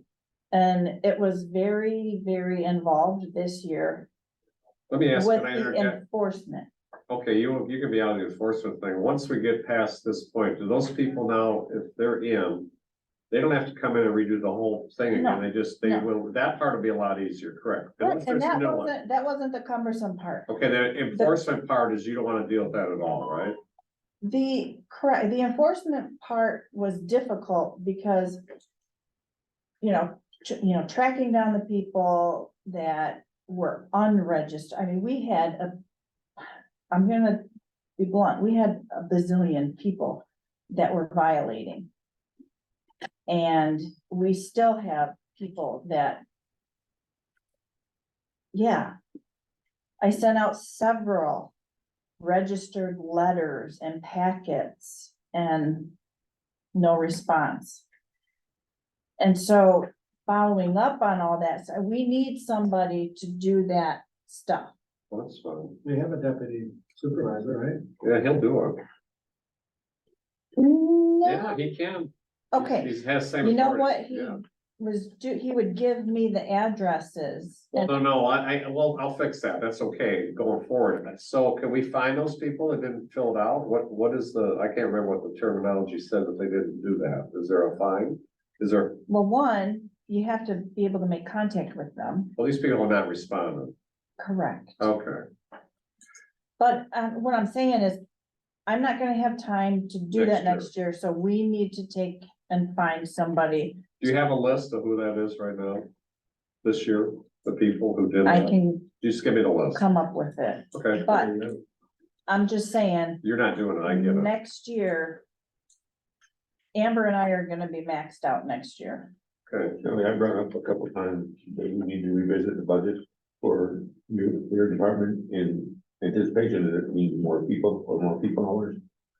I think I'd be interested not only in what the election's gonna do and what we need to cover that, but for the rest of the year, you and Amber seem pretty booked up as it is right now. Oh, we're fine for the rest of this year. she's talking about next year's, Yeah. she's anticipating a future problem, which I can understand. Give me the list of that. You have a list now, you can give me, I can start on. I'll work on that towards getting it resolved before we. get to Well, next I year. mean, the season's over now, I so don't do care. we really? Yes, oh, Okay, yeah, Okay, I will, You not solve you. summer problems in the winter and winter problems in the summer. Well, if they're not gonna respond, I didn't realize you had someone that never responded. But we've got the luxury of time. We don't wanna be doing this. well, all night. I mean, you hand delivered one of them, and I still got no response out of that Oh, one. I'm not shocked, but. Actually, I would not expect any less, so. So we just need an enforcer versus me. What you might consider is, instead of trying to contact these people, you go through all that harangue, get a complaint. That complaint should go to the addressee as a warning. Not contact, and we should. Well, the one she's talking about, Bob, I hand delivered the package. That's what I'm saying, Yeah. you handle the package. Yeah. We need to streamline that whole punishment thing so that it's not labor intensive. Well, he wouldn't accept mail. True, somebody is, No, then you pull their permit. they don't have He one. never had one to begin with. That's the. That's another ball. Yeah, Doesn't have the. See the problem? See the You know how problem? time consuming that is? Doesn't that require a municipal civil infraction? Yes, it does. And that should be issued. It's got to be consequences. Yes, it does. You know who Okay, the can property you owner is. say habitual offender? Yeah, that's all right. That's all right. You know, I just wish I were in a position to do that, because I'd do that with some relish. Okay, I'm moving on. You give me the list. I will move forward with the list, okay? I'm gonna try to. Pat Pierce, doc issue. Did we respond to any of that? David List. How many? No, I don't care Okay. about, no, the doc issue. Did we respond to that request from Mr. Pierce? They just wanted to be put on the agenda. Oh, okay, never mind. Okay. Go ahead then. I didn't realize that was you guys till just now. I'm sorry. I apologize, Pat. I just, okay, Okay, go ahead. I thought we responded to the attorney's letter.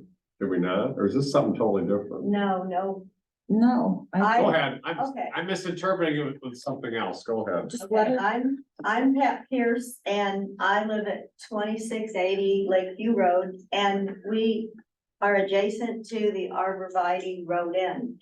Well, road end, and yes, there was a letter to the attorney, but he has not heard from anyone Okay, as of this afternoon.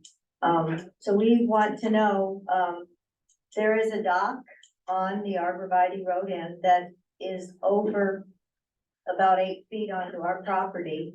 And we don't know what to do about it. We have had, the attorney has written letters. Nothing has happened and we don't want to keep going through this every year. We would like to know what the town. I can answer that. So, okay, now it is the same road and I'm thinking, okay, so let me ask a question. So when I was out there, is there a survey stake on your property? Yes, Okay. And the stakes that are there now by the house, are they on the lot line? yes, Okay. Do you have a riparian map for the lake? Because the lot lines are not the riparian lines that go into the lake. Okay. Does that make sense? Well, the question I have with that is, I don't know of such a map. But the question I have there, because there's different ways you look that up, Right.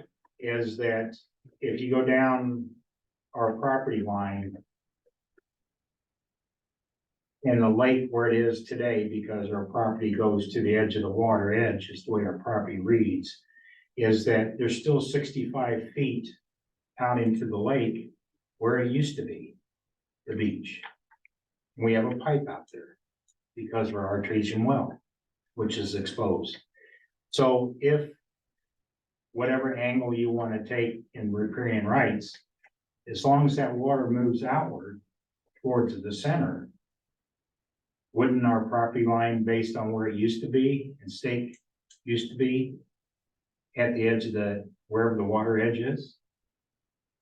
there's probably an ordinary high water mark there. There's a high water mark that's somehow disappeared. That was at that. Can I ask you a question? Is this your parcel right here that I'm showing on the map?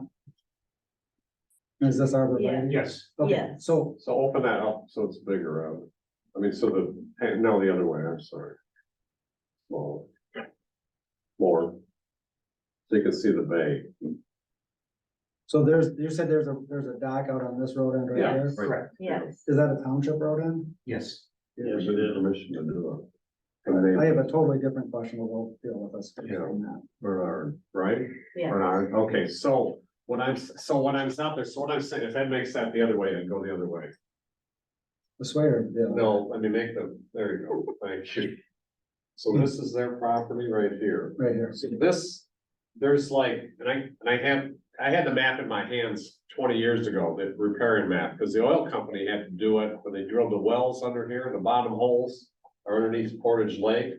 There's like 9 or 10 riparian points in the lake where you draw your line to. So this riparian line for you, the point might be here. And your property line would go, your riparian line would go this way. It doesn't follow this, cause see, if you had all these lots that did that, they would all you know what I'm saying, it wouldn't work. I That's not, understand that. okay, Once again, my point being, if you just blow the map up there, is that what you see there on the, I don't know what year that is from, 2 years ago, I think. okay? That there's a pipe on my property, our property, that goes out into the water from our artesian well. Okay, Okay? At that point out there, that's where the high water mark was in that area originally. And our property line would extend straight out to there wherever the water level is. So your statement, I'm not trying to recreate the word of or that, but there, at whatever angle that may be, coming off that property, it could go the other way. You know, I don't know because I don't know of this map existing. oh, Or we never have seen this map. All I can do is tell you what our surveying people have told us. Since our property's been surveyed so many times for other reasons. I would love to see this map of, and if I'm wrong, I'm wrong.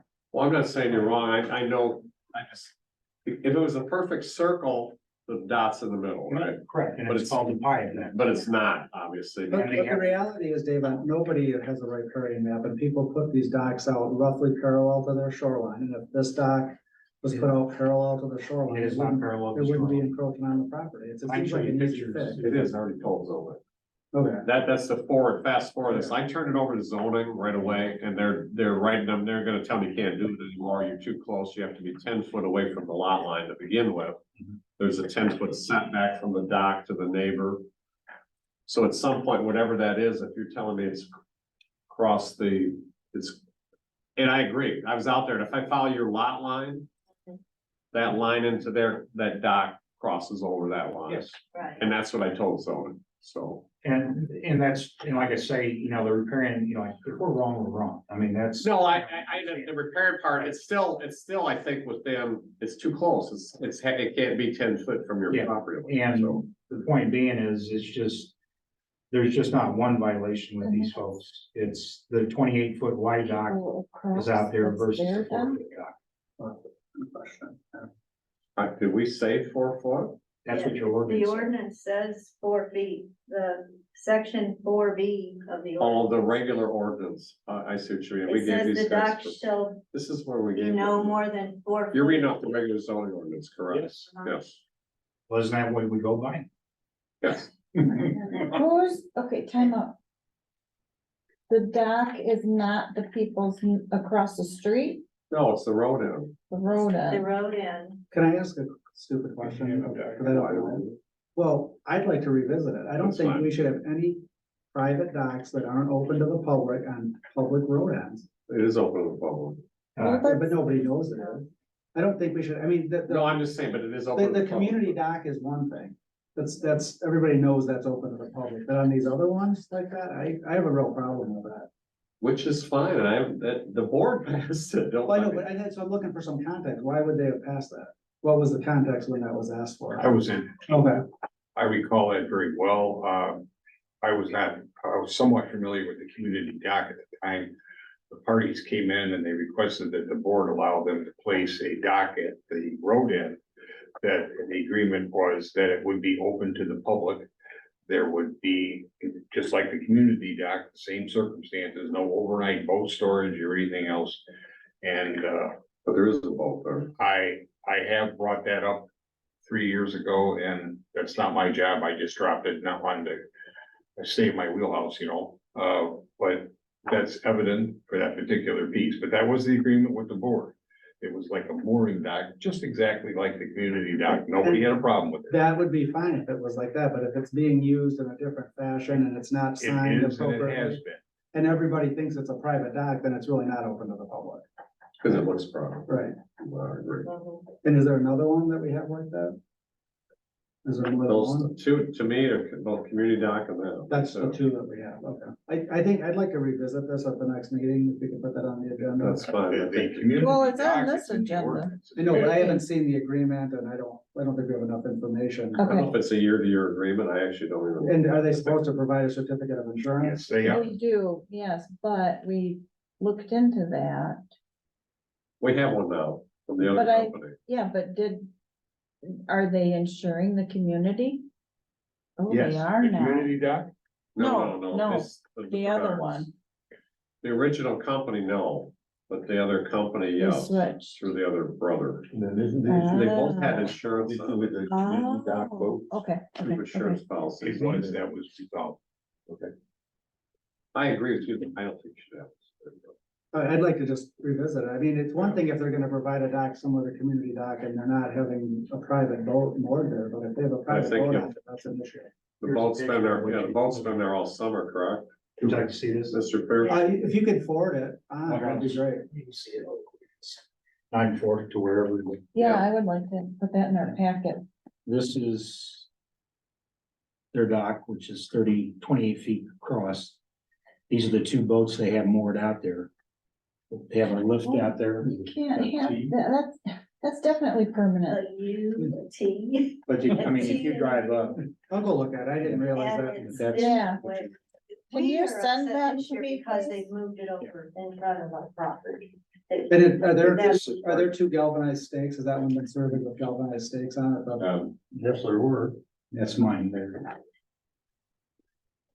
Right, but do we have our galvanized stakes at that road end? No, Not No. a road in. they're on the road at Seymour, but But they're not. not at. But the way this sits, that's not abiding by This the is the state. agreement. That you were talking about, he was talking about. And if you look, that's looking down our property, and that's what I'm concerned. Well, you- Oh, this one, I have a picture of it. Yeah. That- I did the same. I okay. stood back so Yeah. you could just see the. No, I appreciate that. Um, Stuff is just. Okay, so by that picture, I think we need to take action on that because that is definitely not abiding by the agreement. But, Do you yeah, know where zoning the, says get that. a map real quick, I'm not being rude. Can you obtain that map? No, won't give it to me. Peter. They had me When- look at it because they paid about 200 grand to do it. When did you give that to zoning? Right when they got the letter, I turned I'm it a over Bernard to. too. He's Right a- after they're they my sent their cousins. letter, the It's attorney, very odd. I And called. they haven't I done live in anything? the house. Well, yeah, they went out and Their looked at it, and I house. think they sent them a letter. So I. They tell them to Oh, remove it. okay. But if it was on the enforcement report, we might be aware of it. I think it didn't get to enforcement, it went right from to Jody, and Jody was gonna send a letter out saying you have to remove your dock. To me, when they start an investigation, and maybe we need to clarify that, if they're looking into an issue that's potential, government, it needs to be on that letter, so. I know, don't need. Not just when they take it. You know, I think. And by the time they send the letter, it's the end of the season, they'll remove it, and it has no, it has the effect, but it's too late for, See, that's what you're looking at. so, Okay, then. yeah. Okay, There's thank you. another issue also coming up soon because the removal of the dock, all of the dock pieces are just set right there in the road end. You can't Oh, get well, I don't it. You think- can't store stuff on the road Yeah, end. right, and it Right. specifically says that in the ordinance that this includes the arborvitae end of the road, and it still is done every year, and I've talked to the county about it, and What do you mean it's been done every year? It wasn't, it's Every there year. every single year, it's there, All lift and all. everything is right well, there. where was the boat lift before? It wasn't on the road end. Yes, it has. It was? Yes, Yeah, it has so, been. yeah, there's always been something there now that And you you can't mentioned get it. to the water, and people will come down the road to go to the lake, and they see all that and think they're, it's a private dock and turn around, and sometimes I tell them it's not, but they don't believe me, There's So- no place to do anything, because there's no. you know? I want to make a motion to send a letter, we need somebody to send her, send a letter. And then our Tell her that's protections removed. and That's not on zoning, that's not us, we gave permission. Right. Yeah, I represent the Bernard, the other Bernard family. Yes, sir. And at this point in time, the matter's kind of mute because the docks are out. We're in the process of having it surveyed. We'll be responding to it. I think my best advice on this is to table this until everybody has an opportunity to actually see where these lines are. Because okay, everybody right now is looking at it with these overheads. Nobody really knows where the riparian lines are and things like that. It is being we're addressing it as fast as we can. So it's being, It's being okay, promptly addressed and. Okay. My guess is we're gonna be sitting down. Carmen, could you make sure then that they don't store the stuff on the road? I will make sure they don't. Okay. They don't get to put boats out. Okay. on it. What's that? They don't get to put boats out on it and hoist. It's not part of the agreement. I think that's I what he's don't taking. have that agreement. I Okay, haven't we'll seen we'll get- exactly we'll what, get I you. think part of the problem is not knowing what's going on with these road ends. And it's kind of a theme here with the road end or the observation area. what No, we're calling- Mara, stop, no, let's stop you. This is the only one other community dock, and they came specifically and asked the board actually gave So is the permission. community dock, is that on a road end, an observation area? That's on a- Where's the riparian ends there? These are the themes, it's kind of how these things are being treated and how they're being regulated that I think is a bigger issue, the bigger theme. We are actively dealing with the boundary dispute issue, we'll say it there, between the private property owners. The larger issue with the road ends and what we're calling observation areas and outlots is an issue that I think this board really needs to address. Because it's becoming more and more of an I think we- issue, I just think we like just asking did for that. surveys. Just like asking for surveys on small parcels. And where these lines are going and exactly where some of these markers have been put out with the high waters are gone now. As you guys probably, Yeah, I would disagree with your assessment of it. We've just spent months on the road end issue, talking about observation areas and all that, and it just updated. but you don't have survey maps that really nail down where the GPS points relative to the riparian boundaries that you just brought up. Well, no, and this is the only case where there's someone It's not. has a dock, The community has a dock The close. community dock is one too. In my opinion, I take them both and get rid of them, and they'd all be public property, but that's my opinion only, I'm not the board. Okay, but that's what I would do, I don't think you should monopolize any public property for private use, period. Excuse me. We don't That's use my it, opinion only, we don't use it for, we use it for public use. it's open to the public, The community dock is open to the public. and this would be too in their minds, I'm sure they would say it, the problem is if there's boats there, it doesn't look, but that's something the board's gonna decide, I'm just telling you my opinion only, so I'm just one guy here, I'm not the guy. Who's So, the representative from Bernard's? I'm sorry? My name's Armin Schweipart. Who? Armin Schweipart. You have a card? I do. So, Moving on. anyways, they're gonna move that stuff off, Armin, you telling me, and this stuff won't be stored there for the winter, this discussion will go on, correct? Thank you. Thank you. That's all I need to hear from everybody, okay. Bylaws for township board, Yes, Mike. Spola had mentioned something about us needing bylaws for, potentially for using the owl and public hearings and really? speaking Okay. and blah, blah, blah, so. I'm thinking, okay, so do we need? Thanks, guys. bylaws? Thank you. Thank you, or Do we need bylaws or policy? that's what I'm questioning. I mean, 'cause we Policy. use Robert's rules and Whatever, but does anyone does the city use an owl? Like this, do you guys do you have specific guidelines? We record the meeting, but we don't have remote participation. But do you have nothing, then you just do it like, you don't have anything set, so We it's just they're gonna we do have- this rules and regs? There's city council guidelines that they adopt every year that Okay. address a number of things, but it's not bylaws. Well, Did you give us a because copy of that? I'm Yeah, I trying, don't know if it's relevant to a township, but Oh, it's I'm not. sure there's examples of rules of proceeding and that sort of. thing. Okay. I've been looking because, trying to set all this stuff up and Mhm. for the planning commission and their public hearing and But I can. take a being look at some- bombarded with, Okay. you have to do this and you have to do that, and I wanna make sure it's done appropriately and. Thanks, Jim. Can you, What? excuse me for a minute, Chris's iPhone 12. You bopped in and out of this meeting about 7 times and it's very disruptive. If you could either stay in or stay out, that would be greatly appreciated. Thank you. Okay. The question is whether these are bylaws or policies. Just policies, I think, okay, that's correct. I mean, I don't know why they use bylaws, but anyways. Jim, let me restate that. That dock is open to the public and you guys do not know our boats out there, right? It's just Right. anybody can walk out there and use that dock. I could. The problem with this other one is it looks like it's a private use of that area with the dock the way it is and the boats. You would not think it was open to the public. I would agree. Yeah. I don't think anyone on the board would have a problem with someone putting a dock out that says public use using dock. So that seems to be lacking there, that I think there's just something lacking in that. Well, if we can pull up the agreement, then Yeah. we can review it for the next meeting and. Yep, Yes. I will get that. a sign out there that says community dock. Yeah, Yeah, okay. Anyways, I just wanted to clarify that, because I want you to think no, okay. Bylaws, so we're gonna actually say no bylaws, moving on. M Just- 22 culvert you want gone, Mhm. the culvert's not going. and go back to bylaws for a second. Okay. Township. The descriptions of the committees. And what they're responsible for and, okay, is that considered, are those considered bylaws? Yes.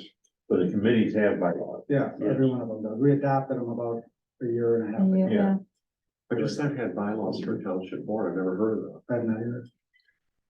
You're elected official, you answer to the don't public, but I Robert's don't, rules of- no, but I mean, yeah, it's like, No, remember when Mike mentioned that? When we were talking about public hearings and stuff, and I guess I should have asked him when he was here, never mind. forget about it, okay. We- Phones, what? I'll go back to the thing on the committee. We need to review those things, update them a little bit, because I think we some of have them are complete. As far as if you go on the website and look for them, they're not signed. Okay, I, We just need to go back and take a look. yeah, if they just need to be signed, that's fine, but they were all They were adopted. all adopted and updated. Do you wanna put those on the next agenda for review of them? All Maybe right, not the next one, but sometime. Okay. Here. Can do that. Oh, Sorry. we had a couple of things, we've got a thing now with, the invasive species committee, we've got an opening. And then when we fill it, do we have to fill out an application, or do we just give you Yes. everything? I sent you that application. To what address?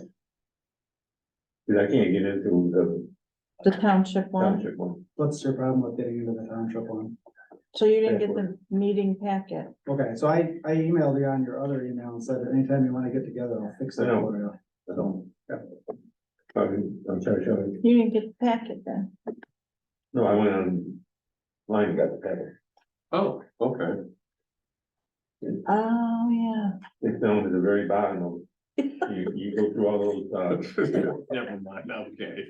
You find it? I found it. Okay, thank you. It's down there. It is there. Well, We're moving on, Al, so we can get done tonight. Help me find it, because you found it first. That would be great. Phone system So y'all have a new quote in front of you. from Ring Central. So here's the deal.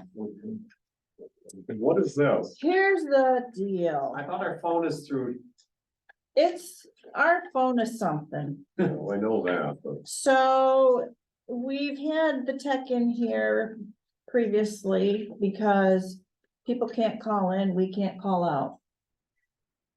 That was a couple months ago, I think it was, and so Ed mentioned, well, there is an iCloud or a cloud-based system or whatever you called it. IP phones. I don't know. Sounds good. I'm not a techie person, so I don't know. is that what this says? So, anyways, the guy was in here, don't even get me going on that guy. So anyways, he said he fixed it. It's not working. I called him again and he said, well, it's not my problem. It's a Spectrum problem. And I said, well, how can it be a Spectrum problem when our internet still works? And I don't know if the two are related or not, but we don't have any internet problems. But when Jen's on the phone, we can't get phone calls, we can't make phone calls. So she's using the phone in her office. If Nobody else- anybody, if line one is taken, nothing else works. Including getting to the answer machine. And he can't fix that? That guy's been in and out here all these There's times? nothing wrong with it. Okay. So I got my fill and I just started calling around and asked, hey, who do you use? Who do you use? And they all use something different. much more is this than what we're paying now? Of course, if it doesn't work, it doesn't matter what. We you pay $375 to Spectrum a month. We do? But part of that's Yeah. internet. Part of that's internet, right? Yeah, well, that's internet and phone and Roku. Well, not Roku, TV. Now Spectrum and Ascom are, they're two different families. I know. I know, Spectrum just provides us the dial tone. Right. Right. They give you the Right. dial tone. right.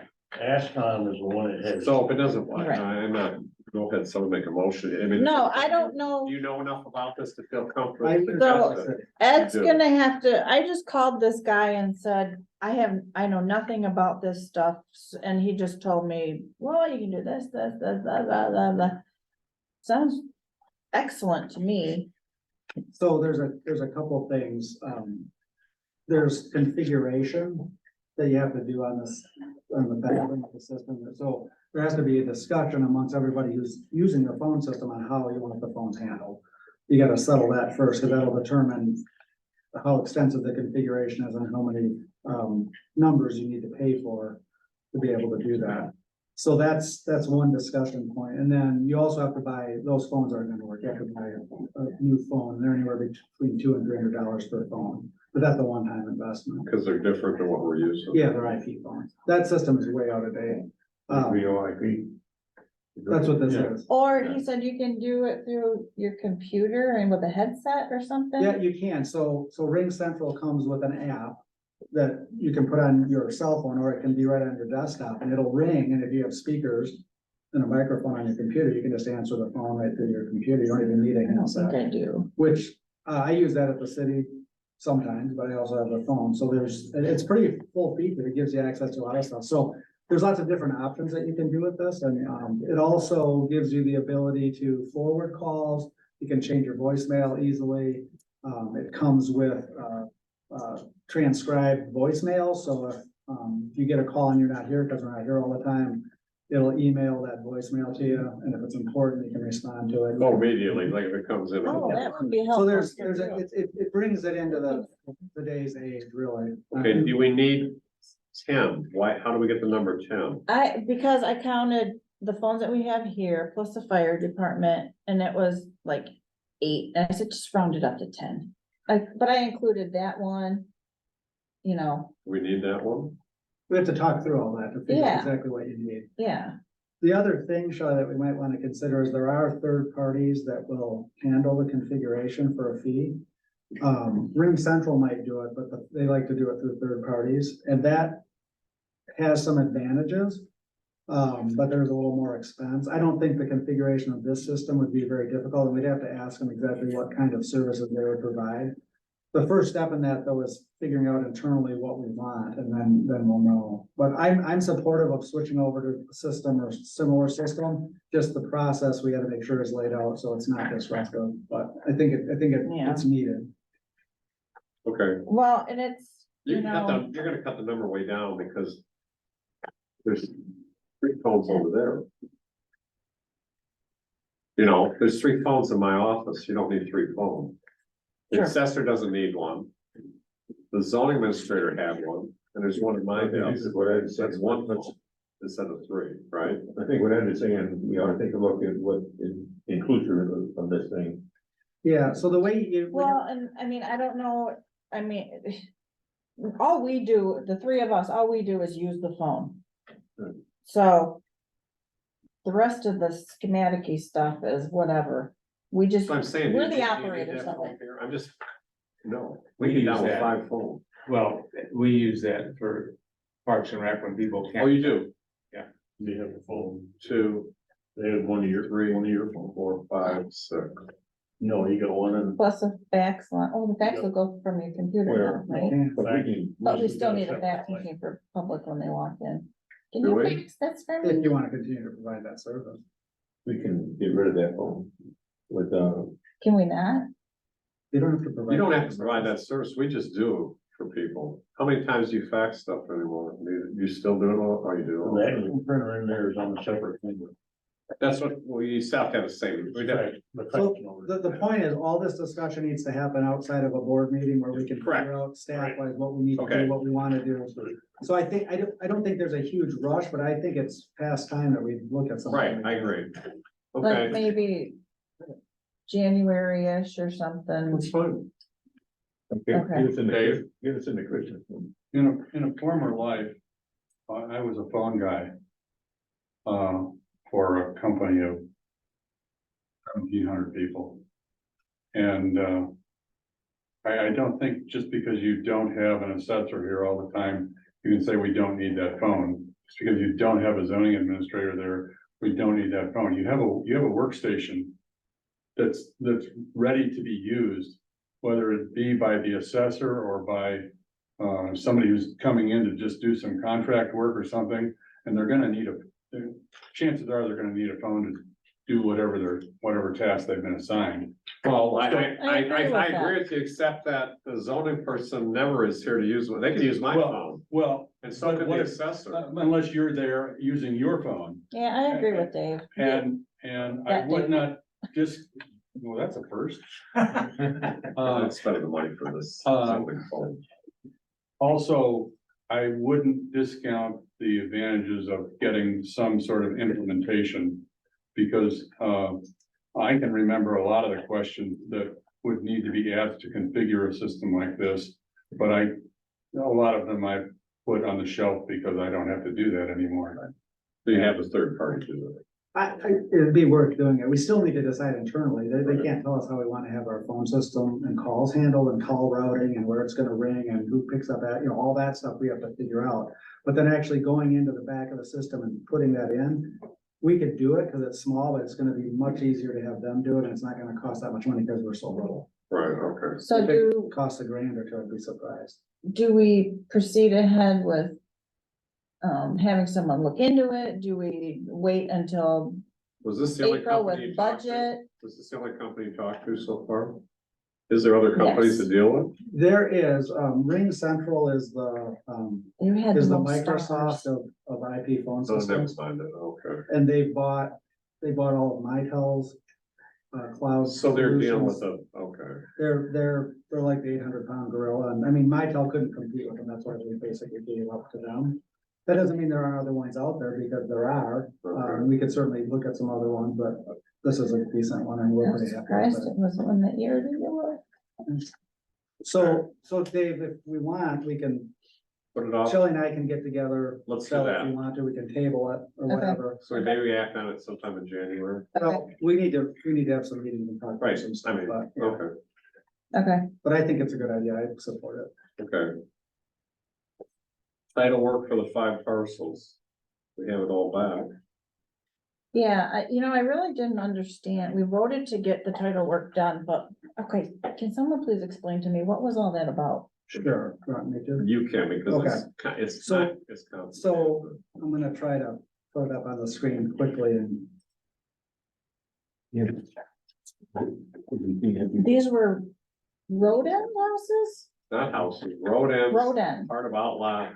So at one point, the state of Michigan, or not the state of Michigan, there was an outlot in front of all of these parcels here.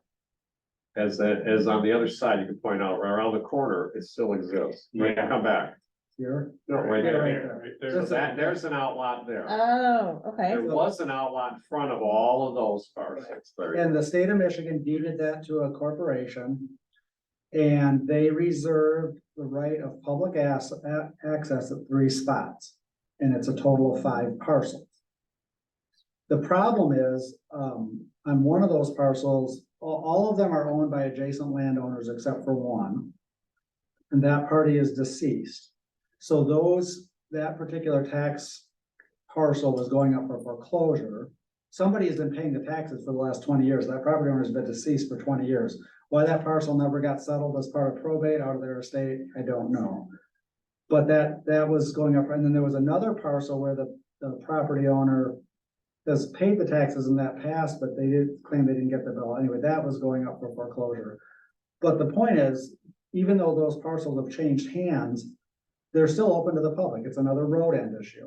They're not necessarily surveyed, which they ought to be. So we wanted to have a comprehensive look at what the chain of title was, so we know who to communicate with, that these, if the board agrees to do this, these road ends are gonna get surveyed, they're gonna be marked as open to the public. You can't encroach upon them. It's the same type of issue. one of the road ends is a full width one, and it's not anywhere near where it is on this map here. This one right here. It actually runs through, the survey runs partially through this. John Holman's house. Yeah. Midway. Yeah, Oh, you're supposed to. so. We wanted to do this title work so we could understand where we're at, and then we're gonna have a conversation with the township attorney. And we're gonna draft a letter to all these property owners, kind of laying out the issues, so that they are aware, because some of the deeds that, it says. The language, instead of being very explicit that they're open to the public, it just says, subject to any easements, documents, blah, blah, blah, that have been recorded. Encroach or And whatever. some of these have changed hands 4 or 5 times. So, You gotta go back and look 20 years ago to find the phrase that said this is public property. And then they delete that phrase 20 years later and says, subject to past clauses. and so what prompted some of this is the neighboring property here, rightly had this surveyed, and they landscaped and they blocked off what most people think is Midway, but it's really not. So, but this is used a lot by ice fishermen. So we need to figure out what we want to survey, how we want to mark it, what we want to do with it in terms of the road, and we need to put the property owners on notice that process is gonna happen. So that's what the title work was for. The issue with the property owner that's deceased, that somebody's been paying the taxes on, I think it's been the adjoining neighbor has been paying the taxes on it. The legal status of that parcel is weird if the property owners are dead and it didn't get settled in probate. So that's a question I'll be asking the township attorney as well. So that's the backstory behind that. 'Cause we were Okay, getting so we're calls. surveying it, marking it, and then what? Well, no, that's probably what I would suggest, but the Oh. township board needs to do that. So I don't know what, you know what road in this one is? Midway, Gulfmore and, Boatsmore, right? Are those the Yeah, three? those are the 3 right here, yeah. So. And we have another issue on the other parcel too. So they owe back taxes or foreclosing on, the lady called me Mrs. Not Wood. No, Woods is That's the other one. Oh, Woods It's is on the here. one we have the other issue with you. Oh. Anyway, she owes Tabasco. Tabasco. The problem is it's the invasive species. It has no value. And Molly's gonna disagree with that. She's gonna put them back on they have a 0 value, taxable value, but they have a charge for the Phragmites with the weeds. Because they're on the water, right? And they're not exempt from whatever. And it had no value because the previous assessors thought because it was open to the public, it should have no value. Well, I think Molly now would disagree, and if something's gonna happen there, we're gonna have that conversation. That's gonna change. Mr. Woods is a separate thing. He came up for a land use permit. He's to farther north. This one right No, here. that's the attorney. All right, it's this one. right here. Okay. He wanted to put a shed in his backyard. And zoning wouldn't give him a permit. He owns the other one to the north, right? No, he owns this one. Okay. They wouldn't give him a permit to put a shed because it was within 10 foot of the lot line of the public owned property that he owns. Publicly used property that he owns private ownership, so he combined the two. It's actually that one, sorry. I was right, North? No, it's the one further down here. Okay. It's this parcel right here. Anyways, he combined that with the other parcel, so now Ed and I's discussion is, hey. What part's open to the public? Cause he combined those two All of into, it. well, I don't think so, I think it's just the piece there, and he's not saying it isn't. Right. But it creates an issue that you took a parcel that was public use and combined it with one that was private use, and But this gets back, I think, Jim, to something that I'd like the planning commission to take a look at, and it's how the zoning people are interpreting the ordinance. Is that even if I have parcels that are common ownership, if they're separate parcels, I have to meet setbacks on those, right, David, on those, which doesn't make sense to me. So that's something So if you had 2 lots next to each other and you owned them and you wanted to build your house because of however it was, and you wanted to be on the lot line, and they're both properties, they won't approve it. they won't approve it unless it's combined. So there's, Well, to me, that seems reasonable. Okay, well, in this case then, they combine. So now, it may never happen again, but now we have a public use property combined with a private use. That's a complicating issue, but Oh, yeah. your initial thesis, I believe, is reasonable. Combine them. And, you can plot the a structure over the old parcel line. Well, not, he's kept the parcel, actually, the shed is on his parcel and it's not, it's just encroaching on the lot line. Okay. But it's created another issue that we have to probably deal with somehow now. So I'm gonna be conversing with the township attorney about all those issues and we'll draft a letter. And the county also says, well, some of these parcels are on the property classification code. They're different classifications. One's taxable and It's one's tax, what's taxable, it's exempt, taxes. but they have zero value and Molly, because one of these parcels sold for 10 grand. So there's value there. They should be taxable. It's just, they're not as valuable as privately owned piece of property that's not open to the public. So Molly's gonna make those adjustments. But we wanna be able to communicate that all with these property owners in a comprehensive way with a letter. And originally they were given it by that part of that whole lawsuit. Now, no, it was a lawsuit. We have all those papers too. Yeah, that was, I think, to vacate the outlaw, because Outlaw. every one of these property owners were included and none of them objected, so that, now, why the state did that back in 1980 or whenever it was, who knows? I don't think they would do that today. That was kind of an interesting thing. But they did, and they kept those, probably because the compromise was, we'll keep these three things open to the public. Yes. Okay. But anyway, that's what that's about. Okay, moving Let me forward. ask you one question, if I may, Ed. Uh-huh. You asked why the state may have done this by opening that up. Did that increase the taxable value of the parcel? So No? Okay. I'm just trying to think of a rationale why you would do that. they traded it. I mean, there's a huge document in there. Okay. Was there property that was traded? I didn't catch that. I didn't think there read was some something. property they That traded might- somewhere, I That think. makes sense if it did. Anyways, okay, Bob's roofing repair, what updated? What is that for all back? Do we want to accept it now with the steel? Somebody make that motion, Bob? How much was it with the steel? 2 grand. Not more than 2,000? No, it's just 20, I don't know. Well, you better have the Yeah. right amount. What's the amount we should do it there? Not, It's in the packet. not to exceed 3,000. Make the It motion. was 20, hold on, give the amount. I think it was $2,000. 2150. No more than. $2,150. Is that okay? I'll second it. 2,150 Get it from bid. Yeah. Yeah. Okay, then, get them out. Okay, second by you. Discussion, none, all in favor, say aye. Aye. Opposed, carried. Report, Harbor Commission. We have a schedule for our dredging. Oh, we do. Oh, We're good. going to advertise for bids and put the bid packages out in January. And receive bids in February and hopefully award the contractor, the contract in February. And June, they will do the dredging. Okay. That's good news. Yeah.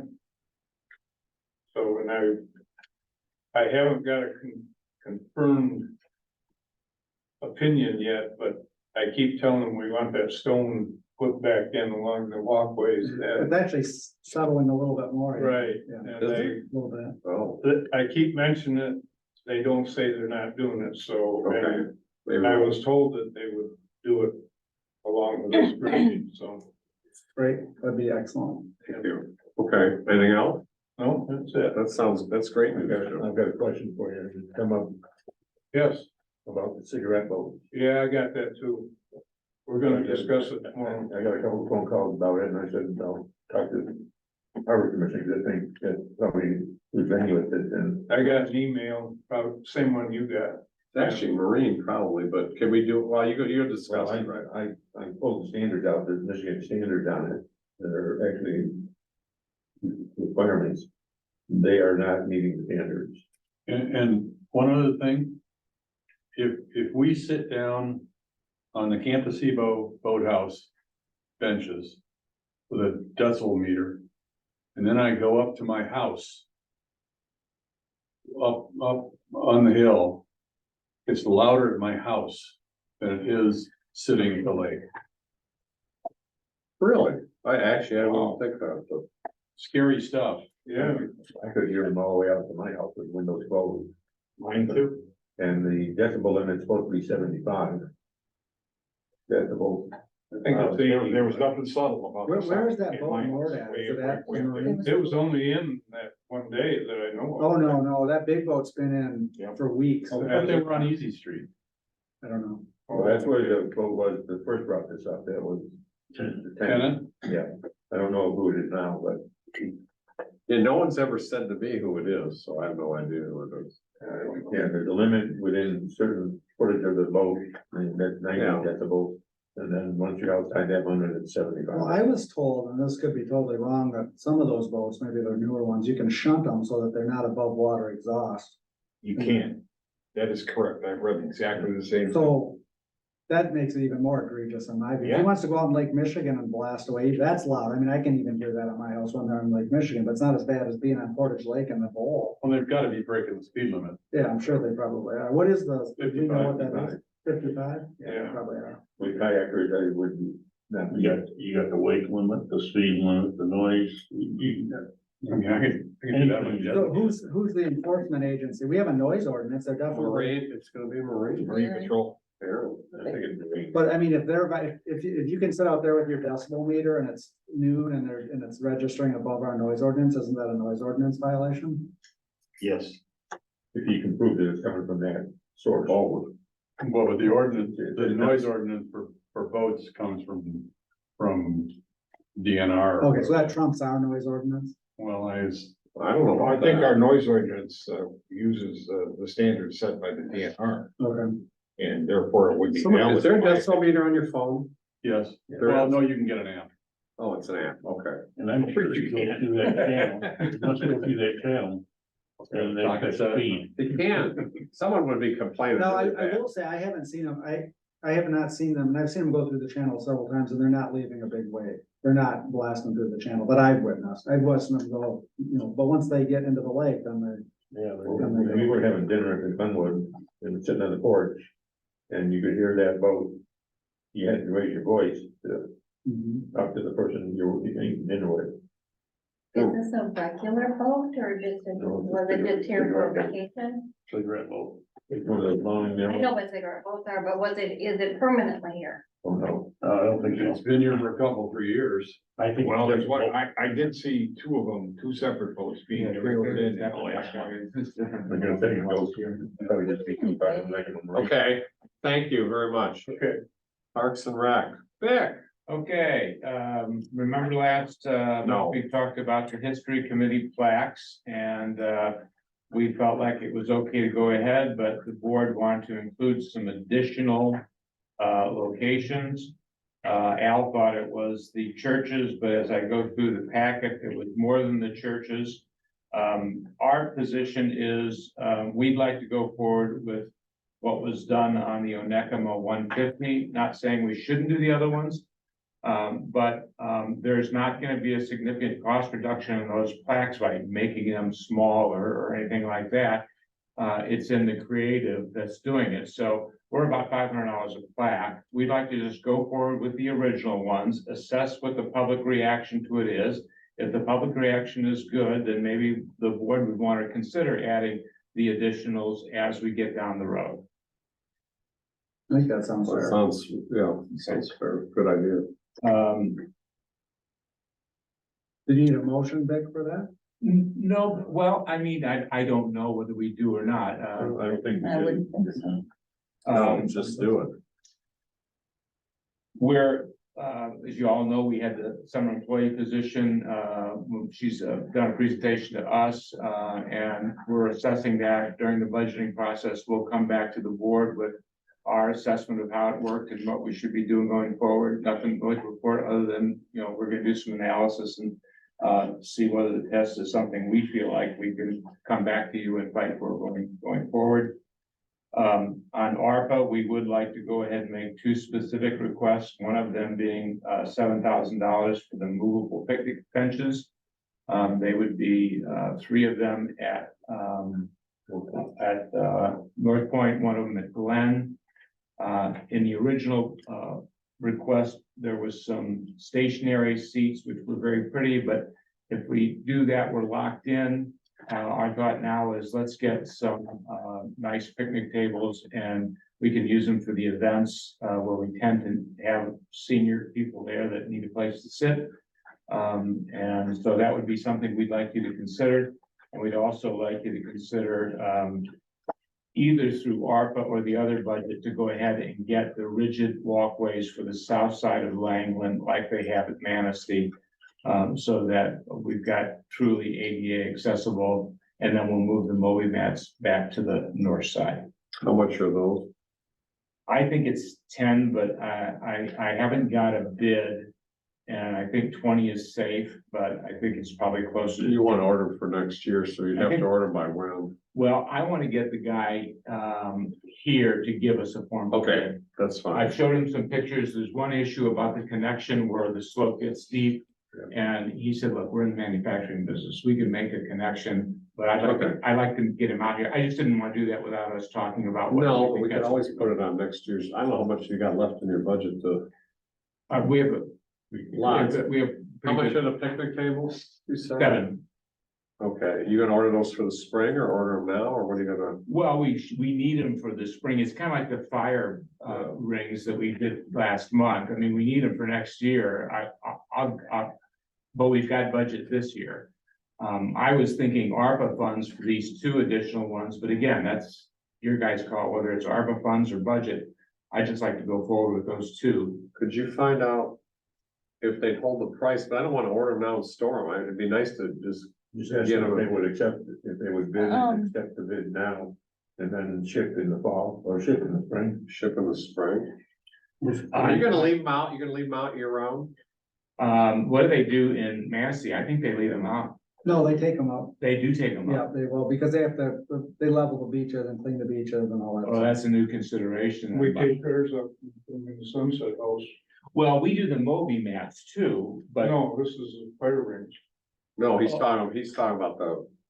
Well, actually both. I mean, the Yeah. fire rings, on the beach at Langland. Well, we do it at Sunset House. You have to, because they'll be all covered up in springtime. It's already, it's half covered right now. Yeah, Bob, we don't, we dig those up in the spring at Langland, don't we? Yeah. I was gonna order, the 5 that I was gonna get that was authorized last month, I was just gonna, chain them to the bike stand over the winter. That's fine. and, You know, maybe take the other ones off the beach myself. Do we want to order picnic tables? And if he wants to do this, we want to order it, get it done and just tell him not to ship it till, spring, or do you want it here ahead of time? Have a shipment in the spring. Yeah, I can, Are you gonna leave the picnic tables out year round? yes. If you don't Okay. pull up those hard plastic walkways, They'll be gone. it's gonna be a problem. Okay. And I personally think the township, and if we ever revisit Public Works or a full-time maintenance guy or whatever, that they either contract that or we have them, we hire a helper to do that. This shouldn't be the Parks and Rec Committee taking Well, care we of should that. do it now because there's nobody else doing it. Where do you wanna store this stuff?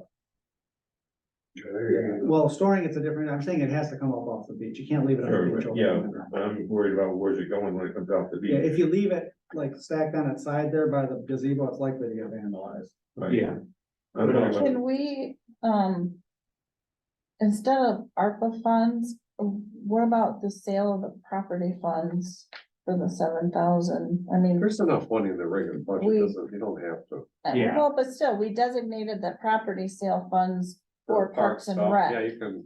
We doesn't need to consider that too, instead of using up the ARPA funds. Could the Moby mats be stored in the bathroom for the winter? They are I now. don't know. Okay. Yeah, this is these. Those are- other things you can't, you need a bigger area. Right. And I checked with both of the local storage areas and there's nothing open, There isn't? not on either of the 2 in our town. Do you have any barns left in your property, David? Hello, what? No. Because in one area we've been able to have success in getting things stored. He wants our stuff out of his barns. Hmm. We still have poles in his barns we need to get out. Well, let's assume we can deal with the storage. We got a year to deal with that. Yeah, we got a year to deal with that. I'm not worried about that, so, okay. Okay, and, Let's just make sure we stake the picnic tables to something so that nobody takes them. Attach them to the ground at some point. I don't know how, okay. some way, shape or form. There'll be on Onekama business supply, or,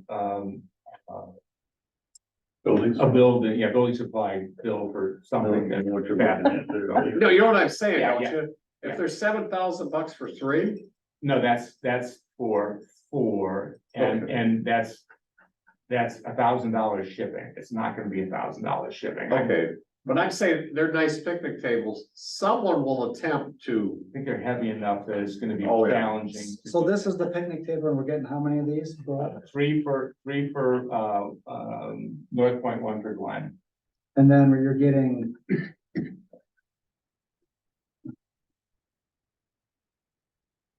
Some of these, No, I decided against that because you're locked in. I mean, they're, once it's there, right? they're so you're expensive. just getting the 4 picnic tables. Yes, that's Okay. it. And that's not, the public's gonna think that's a lot of money and that's what they go for. That's not a lot of money for what Well, that these are is. heavy. I don't think. Okay, final Vic, do thing, you want a mission, What's that? do you want a motion for that? if you guys feel that's appropriate, I would make a motion that we approve the recommendation to buy the picnic tables and the, white decking not to exceed $20,000. okay, 20,000 for the decking or 20,000 for the boat? Decking, So 7,000 for table, 20,000 for that. and that just be paid out of regular, township funds, part of which include the ones we set aside for okay. I do have one question. Wait a minute, I have a second. I will. Okay, thank you, discussion. So the plastic decking though, did you find out, did you get more than one person to quote that, or who did you end up going to on that? I have two vendors, one that Michelle had found originally, and then the vendor that Manistee used. So they found who that was? Yes. Okay. And they were very enthusiastic and will come down and actually take a look at it. It's a local Michigan business. The other one, you might recall, we had on the screen at a prior meeting, and it's, some other state. So I was tending to Yeah. go towards the one that's here in Michigan, especially since Manistee used it. I assume that they did their due diligence. And it looks like pretty high quality stuff too. And the grade from the south side down, or is this going on the north side? This is gonna go on the south side. And that's good, that'll be nice and. There's one spot where Well, there is one spot where it's a fairly aggressive angle. That's as you get down to the beach. So, That might change by spring. It will change. sure. it's been that way for several years. But they can deal with it by pinning it or something. He wants to come out and look at it, and his comment was, we're a fabrication shop. We do that stuff. So, and really, the Moby mats have done very well on the south end too, because there is the wind mitigation and, getting to the next subject, the topos. I mean, you've seen a couple instances where we had some pretty decent rains that it does something to my question to the board. I guess you didn't pass that resolution, right? Did you pass that resolution? We're having discussion on that still. Oh, okay, then I'm done. Next subject will be the water mitigation, so let's. I just had a question. Can I work on the motion first, is that all right?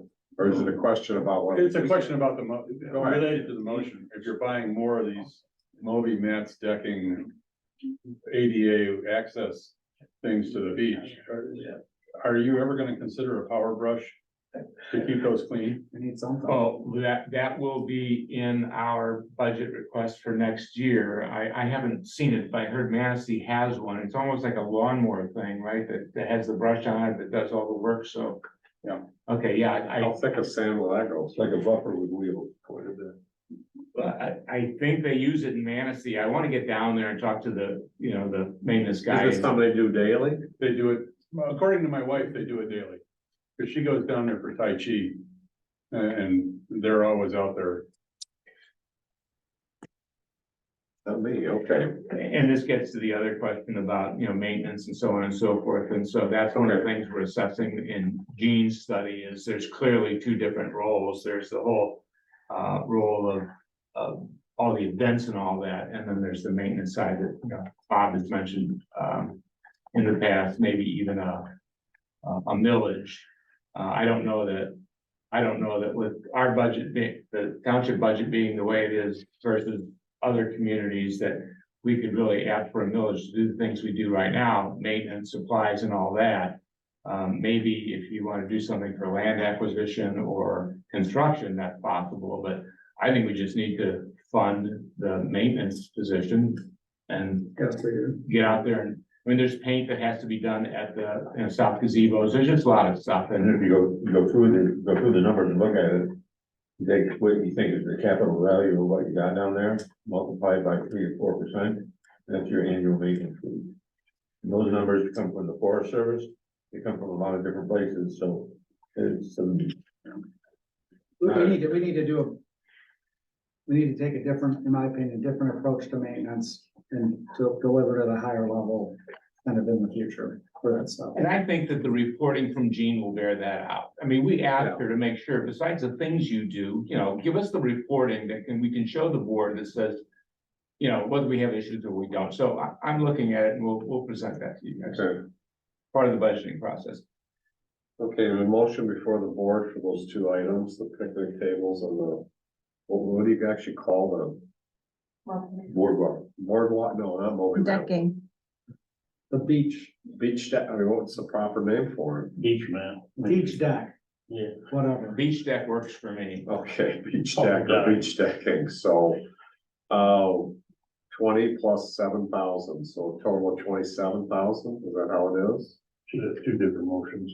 So You make two Thought you different said- motions? not to exceed 20,000. For the deck, the beach. That's deck. for the deck. Oh, so not to exceed 27,000 No, or for what? both, if you're gonna put them, I don't know, so I didn't make the This motion. motion Here, was I'll picnic read- tables and beach decking not to exceed, 20,000 for the beach deck. We have a proposal for the 7 that they're gonna so add. Yeah. 27,000.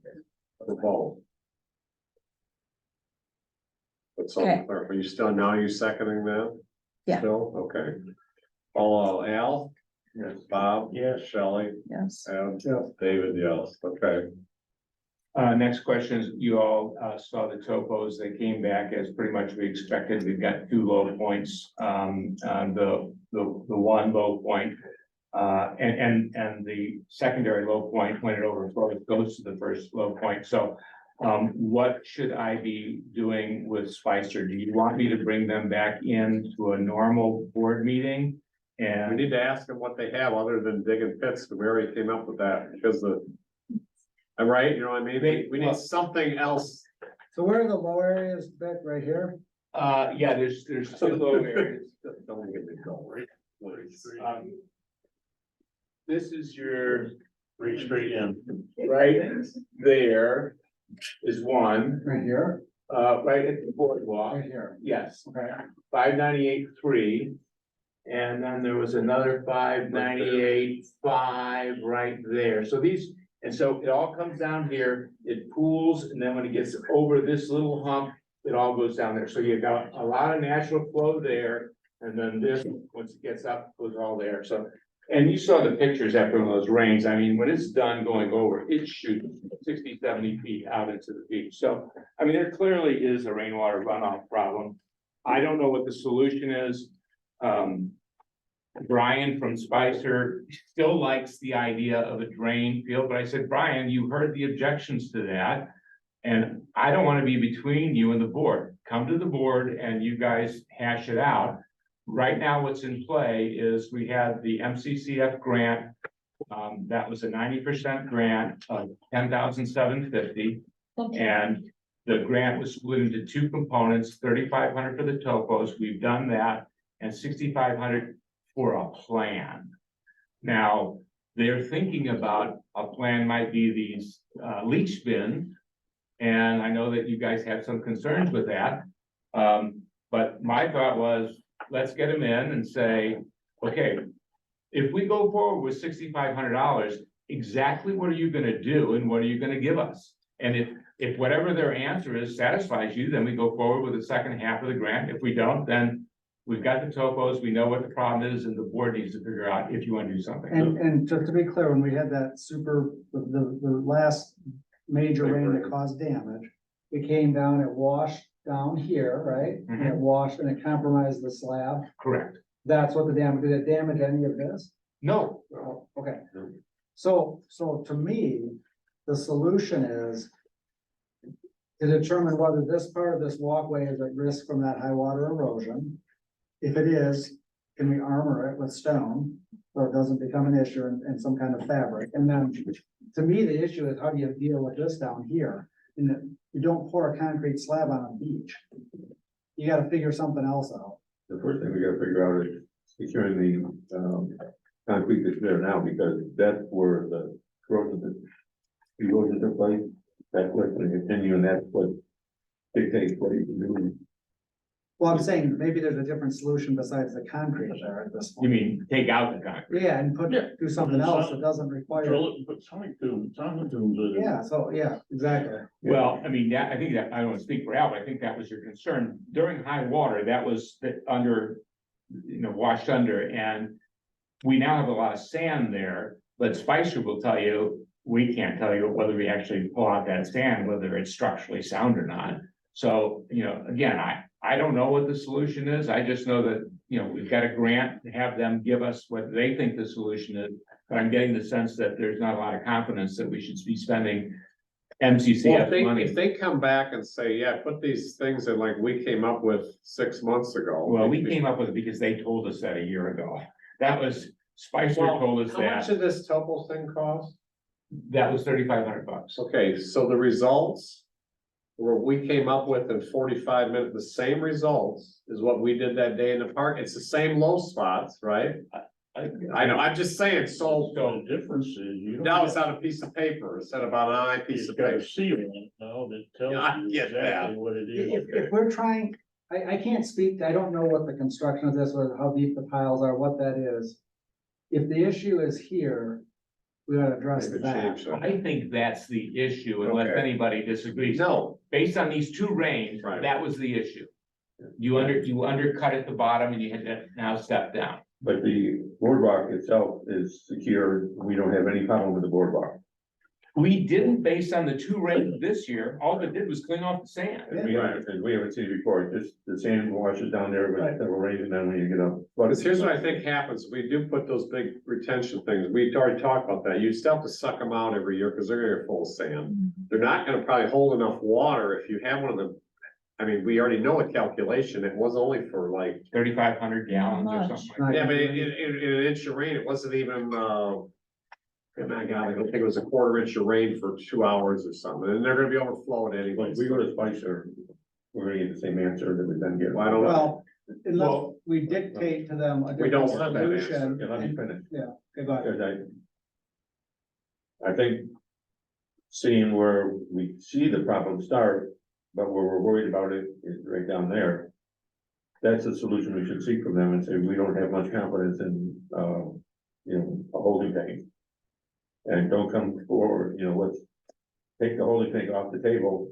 What's the next alternative that we have? Yeah, their proposal was to come up with a plan. I mean, he's got this plan in his head that he's mentioned to us a few times. If he comes back and sits in front of you guys and you tell him, don't come back with a leach bin thing, then, That might be his plan. We can tell them that now. You know what the problem, you know what the solution's gonna be? You're gonna have a pit with a pump electric. Discharging that water back onto a settling basin somewhere up on the beach. That has, You know what's gonna happen? I'm gonna take that off of the agenda because I'm tired of hearing about it. DNR is not gonna accept it. Well, maybe this is just a friggin' maintenance. So Vic, let me ask you a question. What if they put, and again, I'd have to go look at this and maybe you and I can go out there sometime, but what if they made something, I'm gonna call it a drawbridge for lack of a better word. Because that sand at the end of that thing, it shifts around. You could probably armor it with some rocks a little bit, but then as the sand level changes, you could have something that you put down and then it has to be a little steeper you can, or if it's a little That's bit what that less. concrete piece was for there. It was allowed for about a 3 to 4% change in angle, and it was all done on that concrete slab. But I'm talking about something that's at the end of the wood that goes down onto the sand. Well, what about at the end of the concrete? I mean, Well, if the concrete's undermined, that doesn't work. well, again, that, should we have them study whether the concrete is undermined? I thought we said it was. Well, it was back in one time. It was at one time. We don't know that when the sand went back in, whether it went in. Has it done this or? is No, it has still- not. you know, No, it is not. So, I mean, it looks pretty damn stable to me. So maybe the solution is just putting something at the edge of the concrete and be done with it. Maybe it's a maintenance item. Bob, did Steve just go out there and rearrange the sand after the last rainstorm? Cause it's like, That's a great Yeah. question, Bob. How's Steve doing? How's Steve doing? Let's go, Well, let's move well, on. Yeah, Let's move on. it's fine now, a week after the. Yeah, no, we'll move sand around with a little tractor. We can do that, right? I would love to go out with you sometime between now and the next meeting. Let me know when that is. I'll get a hold of you and we'll go out there and look at Okay, I'm here during the, I'm not here on weekends, I'm here during the week it. though. Okay. Supervisor saying yes, you can. Okay, just so I'm corrected, because I am being facetious.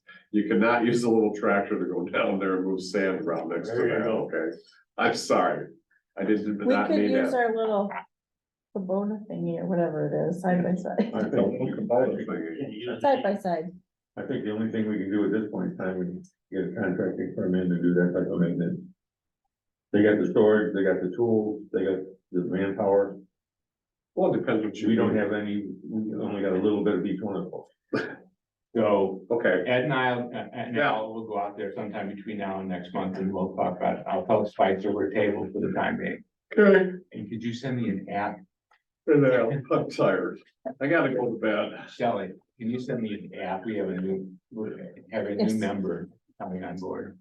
Okay, Well, did we? Are you done? No, Yeah, Dave. I'm done. no, you're not. Okay, I'm not yet, Dave. Which one, this one? Did we get the application filled out? No, she's gonna send me the application and I'll get it sent to him. Oh, go ahead. What? Are you done? Are you saying something about parks? No, I'm not saying anything about Just Bart. talking in class. That's why I asked if he was done. Okay, fire. Rob, I'm sorry. Oh, I something for Shelley. parks, would you? So, okay, we have all these nice, beautiful signs we put up. And about for all of our parks, okay? So. Going down John Street. Go past Carden Park, because we advertise it now. And there's this beautiful bench sitting there. And it's 10 feet away. We're looking at a row of big trees. Oh, it's worse than that. It's just a weed. It's a wall. You're sitting there looking at a. You're like wall of here, trees. and then where that Clorox thing is, it's a wall of trees. Dan, your points? Like, Okay, if we're gonna advertise this park now, I mean, it was fine when we weren't advertising it, cause it's just this little tiny thing. Now we're advertising it, so I am proposing to the parks. And I talked with Vic already. We should probably do something with this park. I don't know how much property is over there that it is, but there's a stream or something over there, I think. it is. It is. It's pretty. Get rid of some of those trees, I'm suggesting. Put some flowers or something around, or So I have a. budget for it Have next you been in year there? or something. Yeah, I have a suggestion for you to consider. It is really silly. When you sit on that bench, it's like, this is weird.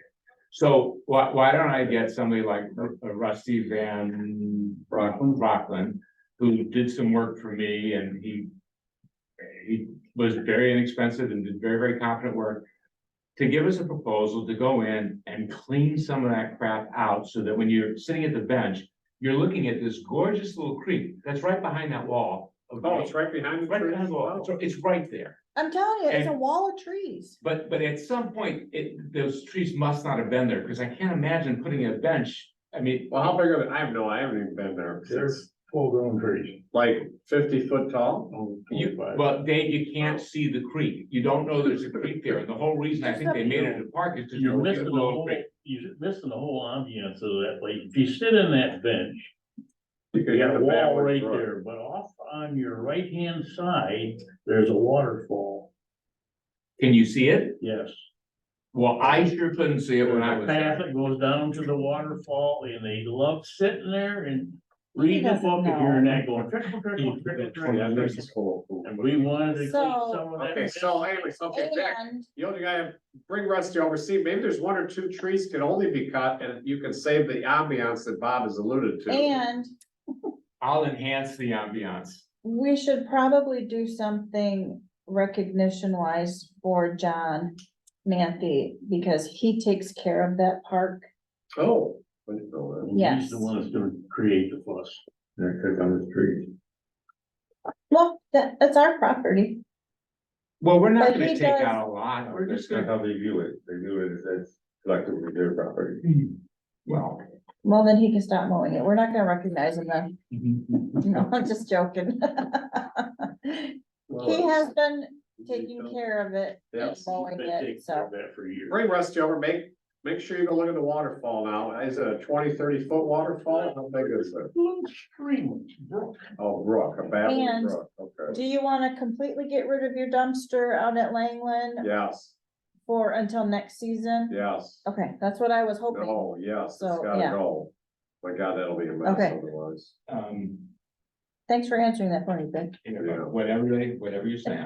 Is the board okay with that? That dumpster get picked up now? I'm okay with it getting picked up and never taken back down there. Okay, good. That's another, okay. Another fight next year. Go ahead, Rob. I'm sorry. Now I'm back to you finally. Okay, sorry. All right, this won't be quite as long as. Wow, my gosh, I heard that, but whatever it is. So, the department responded to 47 calls in August, which is an all-time high for us. That is high, isn't it? That's extreme. Normally, we're in the mid to upper 30s. Okay. What drove the increase? Well, we had 11 mutual aid calls, 7 lip assist, some of them were part of the mutual aid, 4 PI accidents, which is, 3 more than we normally have. And then we had that 1 boat accident. It puts us at 249 for the year, which is 34, runs higher than 2022. Oh, wow. So we're running almost a month more runs. So it's not just one area that's going up, it's several. But that, it's not just one area going up, it's several areas. Yeah. Yeah, it's all over the board. I mean, we had 4 PIs, a couple of them were pretty serious, mutual aid calls were up a little bit. We normally do 4 or 5, but, we did 11. And I believe that was, I think we even added, Dixon Township on one of them, which we normally don't go to mutual aid calls there, but we did. And then there was a few there and a few there. So it's kind of spread out all the way around us. I don't think we went to our Katie on a, no answer call, we went to our Katie for a boat accident, but, we did, so anyways, we're busy, is what that basically. That translates into you're busy. We're busy, and we're really, I mean, we're doing that with 9 to 10 people, Less people, right? which is not good. I mean, we have 11 on the roster, 1 is strictly fire and structure fires only, or grass fires if they go. So there's just a nucleus of us, about 8 to 9 that are doing all those runs. We did receive word that we got that grant approved through the state of Michigan, so that was 10,000 for personal protective equipment that we got approved through the state of Michigan. We do have 1 person that's showing some interest to get in the department. He's discussing with his family right now to see if him and possibly his son is a cadet might come, so. Sounds like we got a couple different fire department tours scheduled for this month, the kids, some type of brownie troop, and what's the other one? Preschoolers. Preschoolers, come through the department. We do have, which I found out this afternoon, we do have pump testing, next week, Wednesday and Thursday. So Allied will be here Wednesday and Thursday and pump testing our engine and our chapter. Any news on the rescue rig? Just on track for the end of this year. Okay. Allied did, I don't know if I told you, Allied did take delivery of it. They are currently working on installing equipment on it. I think it got went down, they got tint on the windows and it went and got painted, I think, so far. Okay. No chance UAW couldn't do anything with that. Yeah. No, we got the outfitter. We got it, so it's at the outfitter now, so. They're just, as stuff comes in, they're installing it, so. These are pump testing, you won't be able to do that in the parking lot yet. No, they'll go down to the boat dock, Okay. they'll do that down there, so. Okay. The drone is in service. We got one member that's certified to fly it, and we got two that are working on their certificate right now to be able to fly it. So that's just not for anybody to go grab and play around with. You gotta have a certificate, pilot license, so to speak. Because we're with the fire department, not because of necessarily the size of it, but because we're affiliated with the fire department, we have to have a license to fly that, so. Just a little update on the Alexa pole training that you guys approved and purchased for us. We are using that. It is working great. Everybody is, for the most part, staying up to date on their training. Easy for them to go get a certificate for CEUs, and so that's been a great advent to our police department. So, other than that, other than being busy, everything is going pretty decently on the fire department. That was a question on, a couple of meetings ago, we discussed, water supply in the winter, Yes. and we were looking for if there was any possible sources of it. One of them was the road commission. Did we ever get an answer to whether they had a well or something that we could use their water from? Yes, the well is too small to supply any great amount of water. Okay. And can we put anything on there? It's up to the county commission. And they're afraid to go to the county commission and ask them. Basically, They're afraid to ask the county commissioners if we could drill a well there? our well, Oh, not theirs, our. our well, okay, never mind. So we're still without a good source of water for the winter time. Other than, We've managed so far, you know. Yeah, we've got a couple access points that we can get to. So in theory, anything out, north, west, and even in the village here, we can go out to Little Eden. They keep that open, they keep that plowed, and we can get the tender there to suck the water out. The problem with that being is that, other departments that might have to come in to get water don't have the ability that we have to back the water off, so we would have to set up a trash pump there as well, if it was that big of a fire. Otherwise, anything else, say that way and that way, we can use Bear Lakes hydrants, and if we go that way, we can use Manistee Townships, hydrants.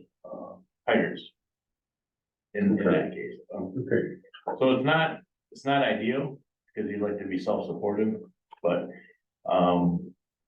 we can live with it. we can live with that right now. Okay. So my suggestion is that if we have multiple departments going down, that we take an engine down to Little Eden. Use that engine to pump water and fill up trucks, so. It's kind of how we. Okay. Anything else, Rob? No, that's. Questions or no, or what? If Mr. Dance was here, I was gonna ask him a question, because as of October, the, hospital is not gonna staff a doctor at night. It's only gonna be, nurse practitioner or a physician's assistant, and then have telecom or whatever it is. Yeah, telehealth or whatever it is with Online. Traverse City. And so that's, So there won't really even be a doctor there. no, and I guess, Oh, after what time? Don't know. They'll work 7 to 7 shift. probably 7 to 7 shift, yeah, and it's kind of, what the heck is our county coming to with, I mean, it's probably not a county issue, it's a hospital issue, but I mean, there's a lot of traumas that go on at night. It's a hospital issue. They've not only just done it with like one doctor, they've eliminated their neuro group. They cut off 20 some patients, nowhere to go. Yeah, That's just how much it's been handling things. this is, I mean, where do we draw the line to where this is Well, getting the County ridiculous? commissioners, when they talked about this hospital, and what they were gonna do was, this was what, maybe 3 or 4 years ago, that Don's coming in and give us a big pitch on what the hospital is gonna be, and stuff like this. And there was questions asked to him about, how do we know that they're gonna maintain service for us? Mhm. And, oh, we'll take care of that, blah, blah, blah, blah. So on that, I think so. what I can add to some of that, without going too far outside of my circle. MMR, has recently been doing a pretty good job of staffing 3 trucks. Mhm. All of 2 are ALS. At least 2, sometimes they're running 3 ALS trucks. That Danny that was here that day, that's one thing that he's been pushing for, so. Quite frequently, they've been running 3 trucks. So, kudos to him for pushing for that. Mhm. The hospital thing is, I get emails from some Deborah lady, in charge of hospital operations or something. And our hospital quite frequently doesn't have any surgical capacity because they don't have a anesthesiologist. Mhm. Evidently, we have one at that hospital, and when that one goes on vacation, like all of Labor Day, we had no operation. So any emergency that we feel that might be surgical, like a broken arm or whatever, It's time to travel. gotta go to Trappers.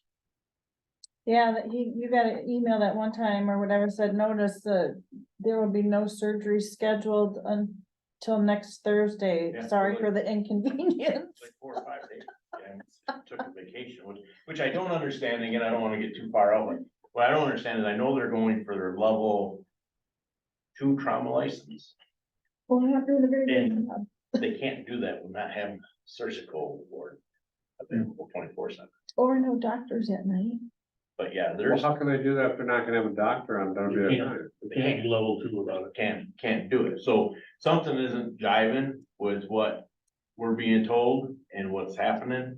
So I don't know who is not being upfront and honest with some of the stuff that's being said, but what I do know is that we have one anesthesiologist because I get emails when he's on vacation or not working that day, we have no surgery. But Yeah. on the other side, the transport ambulance service, they've got 3 ambulances running, quite frequently. Rob, 2 questions, or a comment. At the MTA meeting last month, the sheriff was there, and I had mentioned to the group that we had a new rescue boat, and he seemed very interested in connecting with you to kind of talk about capabilities and, you know, collaboration, all that stuff, so if you ever see Brian or set up a meeting, I don't know if he reached out to you or not. Yeah, we actually talked, we had some time over that other incident that we Okay. talked and, he wants to come up with, he wants to come up and see it and, get his marine, people more familiar with it. They're a little familiar with it, but get them more familiar with our equipment on board. And some of the things that I learned is we have some of in this group, in Manistee County, we have some of the best sonar on our boat. No way. Yeah. So the other question I had is, and it comes back when we first bought the boat, and Shelley said, we're not taking that boat out on Lake Michigan. I know it. So What's wrong? and I think it's fine that you guys went up to Arcadia. Mhm. But I would, I guess, ask if you guys are gonna develop some standards as to how many people have to be on the boat, if you're taking it out on the big lake, because that's a nice boat, but it's still not a big boat, and there's conditions on Lake Michigan that you can't take that boat out on. You know what the kicker was? I said that before I knew what the Coast Guard really did. They don't rescue, I mean, they'll pull you out of the water, but they don't perform any life-saving anything. I didn't know that. None of them on the boat would do CPR. They're rescue. Let Rob inform you on this. So it's a fine line with the United States I didn't Coast Guard know as far this. as what they'll do as far as first aid and rescue. They are a rescue agency designed to get you out of the water. Period. Only. If, now, when we did pull up to that boat, the Coast Guard guy was doing CPR on that lady. Oh, he was. But they would not put that lady on their boat. Oh. Okay. So I don't know why, I don't know their policies, and I missed the invite because it was sent the night before the meeting at the country club recently. They were gonna have some annual deal, to go over all their policies and procedures of the Coast Guard. And we didn't get that invite until the night of, and I couldn't get off work that quick.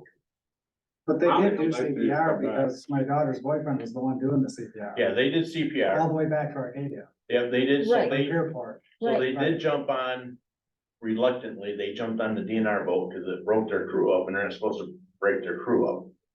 Well, good for him. Right, So But they that's- did, Okay. they did jump on the DNR boat, but for some reason they didn't put the person on the Coast Guard boat, and I don't know why. right. Liability. Probably liability, I don't. But Well, you know what? apparently it's not typical for them to do those actions, though. They get people out of the water, out of the ice, but they don't do anything further. I think it's worth having a conversation with the new station chief down there to find out exactly where it is. My concern is for the safety of our first responders on that boat on Lake Michigan. So Right. that's what I'm, you know, So- there's a lot of other factors that play into Yeah, that. I thought they, So this is they what. could do everything.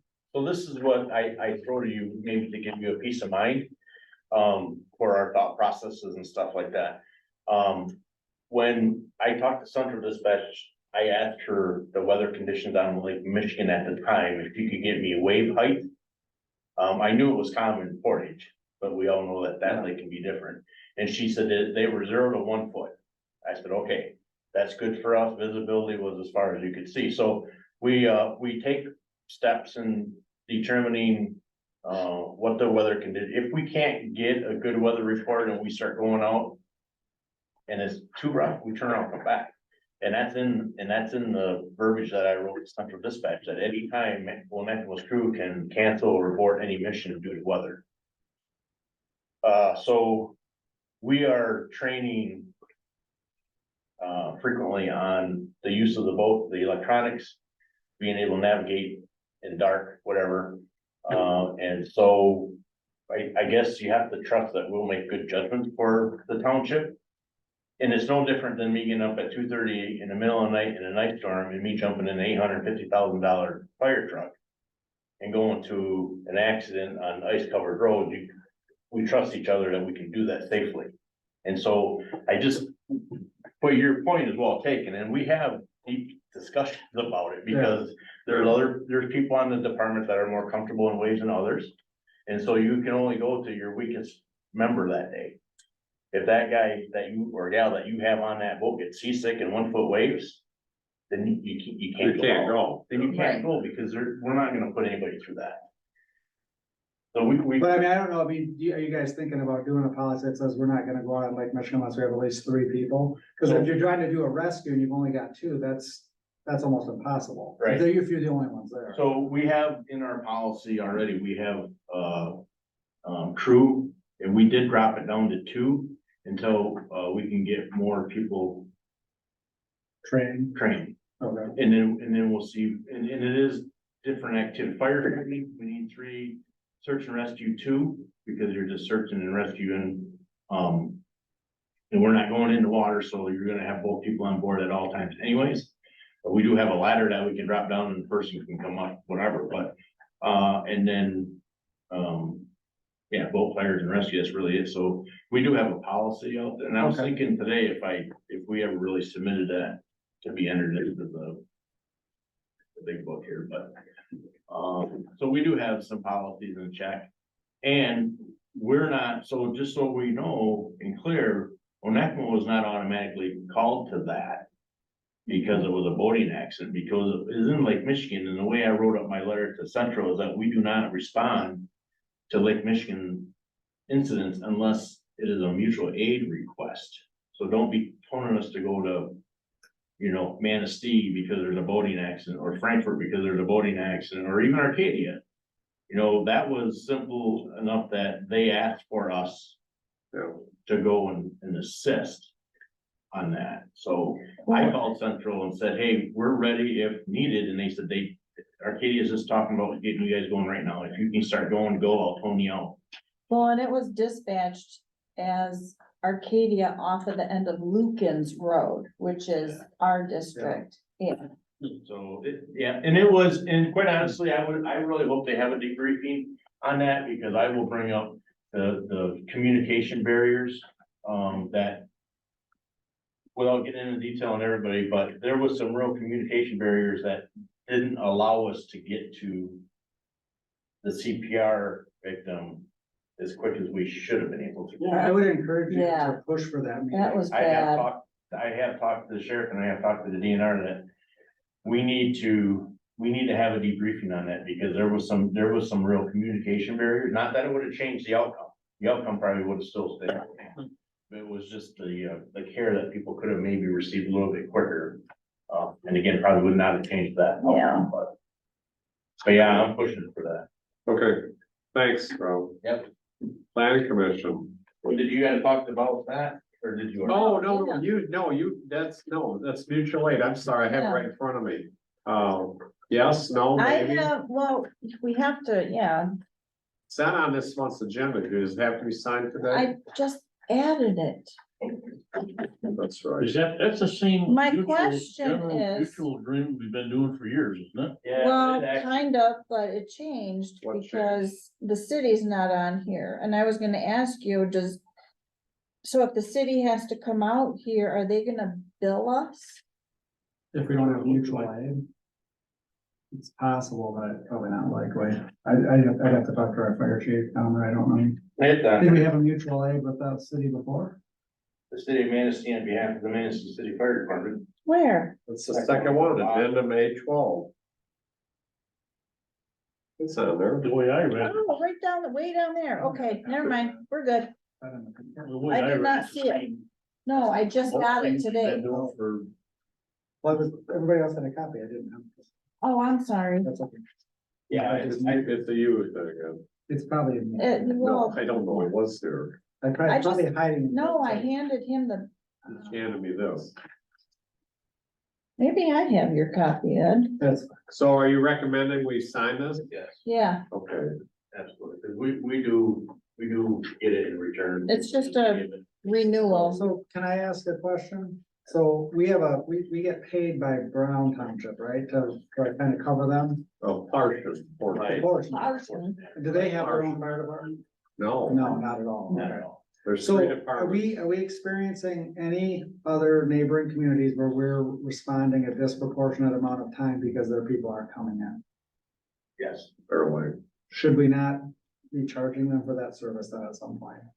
No, I because think under that agreement, you can't. unless, That's why I'm bringing it up. but without getting into because there's a lot of legal terms in there, there is something in there that says if there's undue expenses, it says something about third party, then we can bill a third party, Well, but I guess my point is, and I'm not trying to throw Fair Lake Township under the bus, but our taxpayers shouldn't be unduly subsidizing runs to their community if they can't get their fire department to respond. But that's all. I understand mutual aid once in a while, I get it. yeah, and I'll say departments in general are struggling with manpower Yeah. issues. But this has been an ongoing issue between us. I'll call the low priority calls, the lift assist and all that, they seem not to be able to generate a response. But then you give them something of a higher value, a car accident or something, and then all of a sudden they have enough people to cover those calls. So that's what I'm gonna talk to their chief about and just say, hey, did we not sign a separate mutual agreement with Fairleigh? That was an auto aid. we signed an auto aid on structure fire. That's right. Yeah. On structure fires. Yeah, so that just says that nobody has to request either department. They just come out Yeah, it's like a 2-box form. So in other words, you're saying you would like to talk to Sean before David talks to Jeff? I think I owe that to Sean. Okay. Chief to chief, and just have a sit down with him and say, hey, look, just a heads up, it's coming down the line if we don't get this thing corrected somehow. Okay, Because that's fair. quite honestly, we've had a little bit of a discussion and we talked about maybe doing auto aid on medical and having them pick up the expense of our people in their area. Well, I'm glad you're having those conversations. Yeah, I don't know what that would look like. I or think how that- mutual aid, these mutual aid agreements are worthy, but not when it becomes very one-sided. At that Right. point, you have to have a discussion. And you mentioned Brown's paying, 9,000 a year. But see, and Brown, we only they don't cover a have- portion and we don't have that many, we should maybe audit that again, but you have a minimum, I mean, I don't think it should be any cheaper than that, because you have a full department and you are available to them. They could not. We had this discussion, I mean, And you years really ago. can't compare that because they don't have a department at all. Well, and we don't have very many calls over there. Not We anymore, used to. no. We used to have a lot. At that one home. Yeah, 2 a month, maybe we go on average. No, but I mean, the Yeah. one, but But if before, they happen to have before it was a almost frequent daily. neither of our services, it could be 500-600. and that home Yeah. burned down, didn't it? No, she, Oh, okay, whatever. Someone want to make a motion about this agreement that we mutual aid agreement, acknowledge of acceptance on today's date, make a motion, we accept the mutual aid agreement. Number 2023-10-01. Bob made that motion It's been seconded. by Al. All those in favor say aye. Aye. Opposed, carried. And then she can fill, the rest I signed it. Oh, planning commission. We've had a busy week. I spent about almost 5 hours yesterday on this, upcoming hearing and trying to get into some of the curveballs that were tossed by planners. And today I spent a considerable amount of time in a conference with the township attorney and the planners, on the same topic. The good news is, we got the answers and, the conference call was well worth the money that we're gonna be charged, which shouldn't be that much, but Tom came through with some very good advice, which I won't relate in this meeting. No, it's because fine. Legal, lawyer-client relation. But we're set for next Thursday night as far as a public hearing.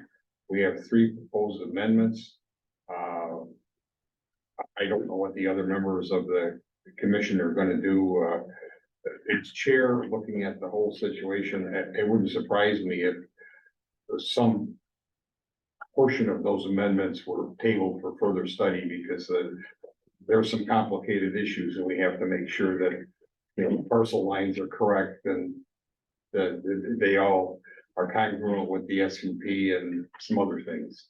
But I think we can get it under control with unduly. I don't expect this to be contentious because there aren't any really serious changes being proposed. And I doubt that any action is going to be taken by the planning commission, which anyone would consider too serious, at least on Thursday night. So, other than that, I think we're in pretty good shape. My question for the board is, did you receive an application from gentlemen? I'd like Dave to chime in there regarding. Remember, we had a candidate interested in Mr. Borth. yeah, never received anything. Did we send him an application? No. Because He applied and he was told, as I understand it, that he had to have an application. yeah, suddenly the township came up with this, you have to fill out an application, which none of us. Oh, no, okay, let me clarify that. We discussed at a meeting to just send a resume, and then just as of late, we got an application. So now I can send an application. You got an application, so now you can send an application. Before it was, I- everyone you else, Developed an application. yes, everyone else had a resume they sent in previously, and so that's what we were going on. They just sent a resume. Okay, so now. And now we have an application. That's the difference. As of- Everyone before just filled out some, so here's my Yeah. resume, so that's all it is. Okay. It's a Well, replacement. I'd sure for like that. to move on this. Okay, let's get that So- done. And have a Send full Jim, 7-member Yes. commission as we Yes. go through this, rather than, 4 or 5. do you want me to send it to you or to you? The application, can't you send it to Him? Christopher Borth? I don't have his email address, but if you send it to me, I can. He's probably got it, but, yeah, let's make this as expedited as possible if we could.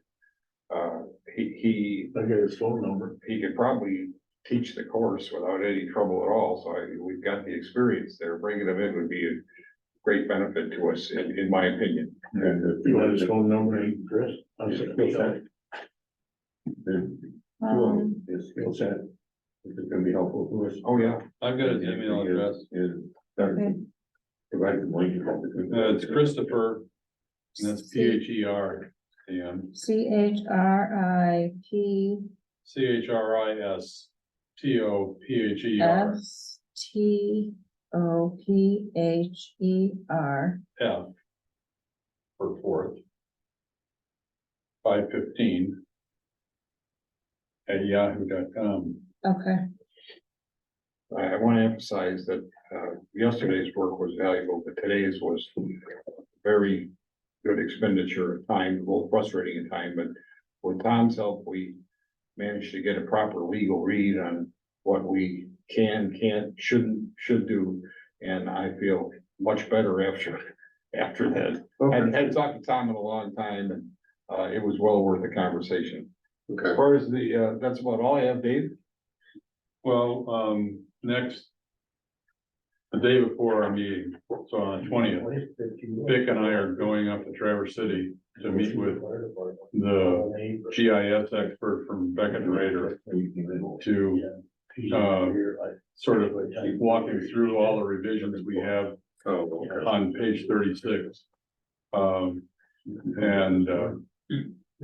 We just don't trust sending it to him in the mail. Expect him to get it right. And John I has told me that we should be able to get a corrected copy back a week to 10 days, which kind of meets our schedule of trying to get it to the township board in October for your review and blessing. Okay. And then we can come back and approve it. We we'll entertain a motion Thursday night at our regular meeting to accept the document as written with the revisions that are in progress next week. So I'm hoping in October, you guys can look at it. And, you know, we've had a lot of public input opportunities. We haven't had much public input, positive or negative. We've had some, mostly positive, very rarely negative. And in November, I suspect that the planning commission will pass the master plan and accept it. Okay. So you that's have, you don't meet this Thursday. next Thursday. Next Thursday. Yes. Yeah, 21st. okay. Okay, 6:30, and then we'll follow immediately with the regular meeting. As far as the zoning board of appeals, we have nothing that I have been made aware of whatsoever. Okay, time out. Say that again. You'll follow it with a regular, what do you mean? You'll follow what? The special meeting starts at 6:30, Thursday night. As we've done many times before, it will precede the regular meeting of the planning commission. This is the public hearing special meeting. Then they have their regular meeting. We have the regular meeting once that's adjourned. Yeah, we're just having two meetings in one night. Yeah. Okay. They're both on the agenda, it's fine. Yeah, we've done this many times, and especially if we're gonna have a. They're pretty optimistic that the fourth meeting is gonna be short. Yeah. Okay. Why? Or I don't know. We'll talk later. What is, but I think it's quite handleable. We don't have that much on the docket for the regular meeting either, so I think between the two, we're gonna be in pretty good shape. And as I said, the zoning board of appeals has nothing that I have been aware of in the pipeline or even a glimmer right now that I am aware of. Okay. So you guys are done now? Yes. To go back to Parks and Rec, which I forgot to say, so I am one step closer I to know what you're talking thinking. to the lady that owns the property. I'm one person away from getting her phone number, just so you're aware. I finally have gotten to the point where I can reach out to her. What is it exactly we need to do is say, we want to receive a easement per se, or some document that just gives us permission to use it, or what do you think is more appropriate there? Well, I don't know the legal side, maybe you guys could help with that, but I mean, but. We're talking about Glen Park, but how the track goes off and they own the property just north of that rather than. Rather than spend $15,000 on all of the engineering studies and all of the. What subject are we on? Planning? No, I'm bringing this up. I forgot to bring it up, and so I said planning was done. We're talking about back on Parks and Rec. Okay, Glen Park. Glen Park.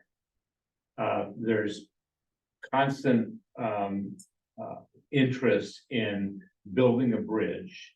And a bridge to complete the walk through would be $15,000 for the engineering and all of the permits, and $60,000 for a bridge. And my thought is, why don't we just go to the the property owners? Because I think it's a tiny portion of their property that is, was the original loop. loop, and ask them, can we get an easement, for that? Or something. Will you sell us a little piece of the property as opposed to spending, all that money on a bridge when all we need is just a few feet? So. Anyways, I forgot to tell him, I'm one person away from getting a phone number so I can contact somebody. It's taken me forever. I just wanted to bring that up. And they've not been approached. No, before, No, They approached us and said, yeah, it said that we don't want you to trespass, but no one's gone the other step, and I know them, so I'll see what happens. The part about the road ends that, Armin had brought up. I think that thing has been hashed out between observation area and I just want to make that point again that I mean, we've months on that subject, so. yeah, I don't know what drove that statement, from him. I know that he's probably being careful about, having this current ongoing situation. But to me, for him to bring up the whole road end thing, I mean, clearly, the three that we talked about, Batesmore, Midway, I mean, there's some confusion and challenges with that. I wouldn't debate that, and if that's what he's referring to, I agree entirely. But, Well, we've talked about that numerous times. yeah, so, as far as some big overall thing, I don't know of one in this. You have to remember, he's an attorney. Okay. Now, can I move on? We're done. Now, I forgot to mention Mike DeVoe's issue, because that's not on the agenda. So I talked again to Tom with his ongoing thing with the consent agreement. Okay? Should give a report on that. They were supposed to have all that stuff done and moved last, the Monday. I think Tom called me, had the other attorney in his office on the phone. Conference call. They went through the consent agreement number by number, and he asked me, has this been done? No. Read it, no. One thing. He said, okay, so the next step for them is they're gonna take this and file in court. The next step in this process is, this has not been done, we want you to enforce this. I don't know what that procedure is called, but that's where that is at. Is this like injunctive relief from court? Same thing, I think it's just, enforce what you signed, do what you said to do, that's all. So, I'm just reporting what I did so far. I have no idea. Okay, roads, you wanna talk about roads at all? I did turn in, the proposed request for All those other roads. consideration, and the only ones that I had was, Wickety Walk. Chris Ford would like to finish blacktop the roads over, I think it's 5 roads over in Wickety Walk. So I turned that in and we'll see where that goes. Oh, and had to get a bid just to see You what have it's to, reporting. well, you gotta get a bid for engineering. You do the preliminary engineering. That's what we did for 11 Mile. Now that's done. When that's done, then the second phase would be construction. And that's where 11 Mile. Is it too late to add to this list? Right now it is, I can Let's do another list, why, what do you got? Well, I'm not sure of the process of, I know we're just getting engineering. We're just getting some. It'd be nice to have conversation about that at the board level before I submit that stuff, but regardless. Yes, I would agree with that. Well, I would have too, but I didn't get the paperwork. Well, we just need to put it on a tickler, because do they do it at the same time every year or not? No. No. Is that the paperwork I lost? No, that was the capital. Yeah, stuff. grab a Or couple. was it the same And he's thing? staring in my face all evening That was my going, wow, I can't wait. Well, it's fine, but so we've got, Molly, thanks, you did your first. I did. And how far did you get? I got all the way home, got to my office, and I forgot the letter that I should have brought back for you, so. Well, here, give it to me, is that all you're waiting for?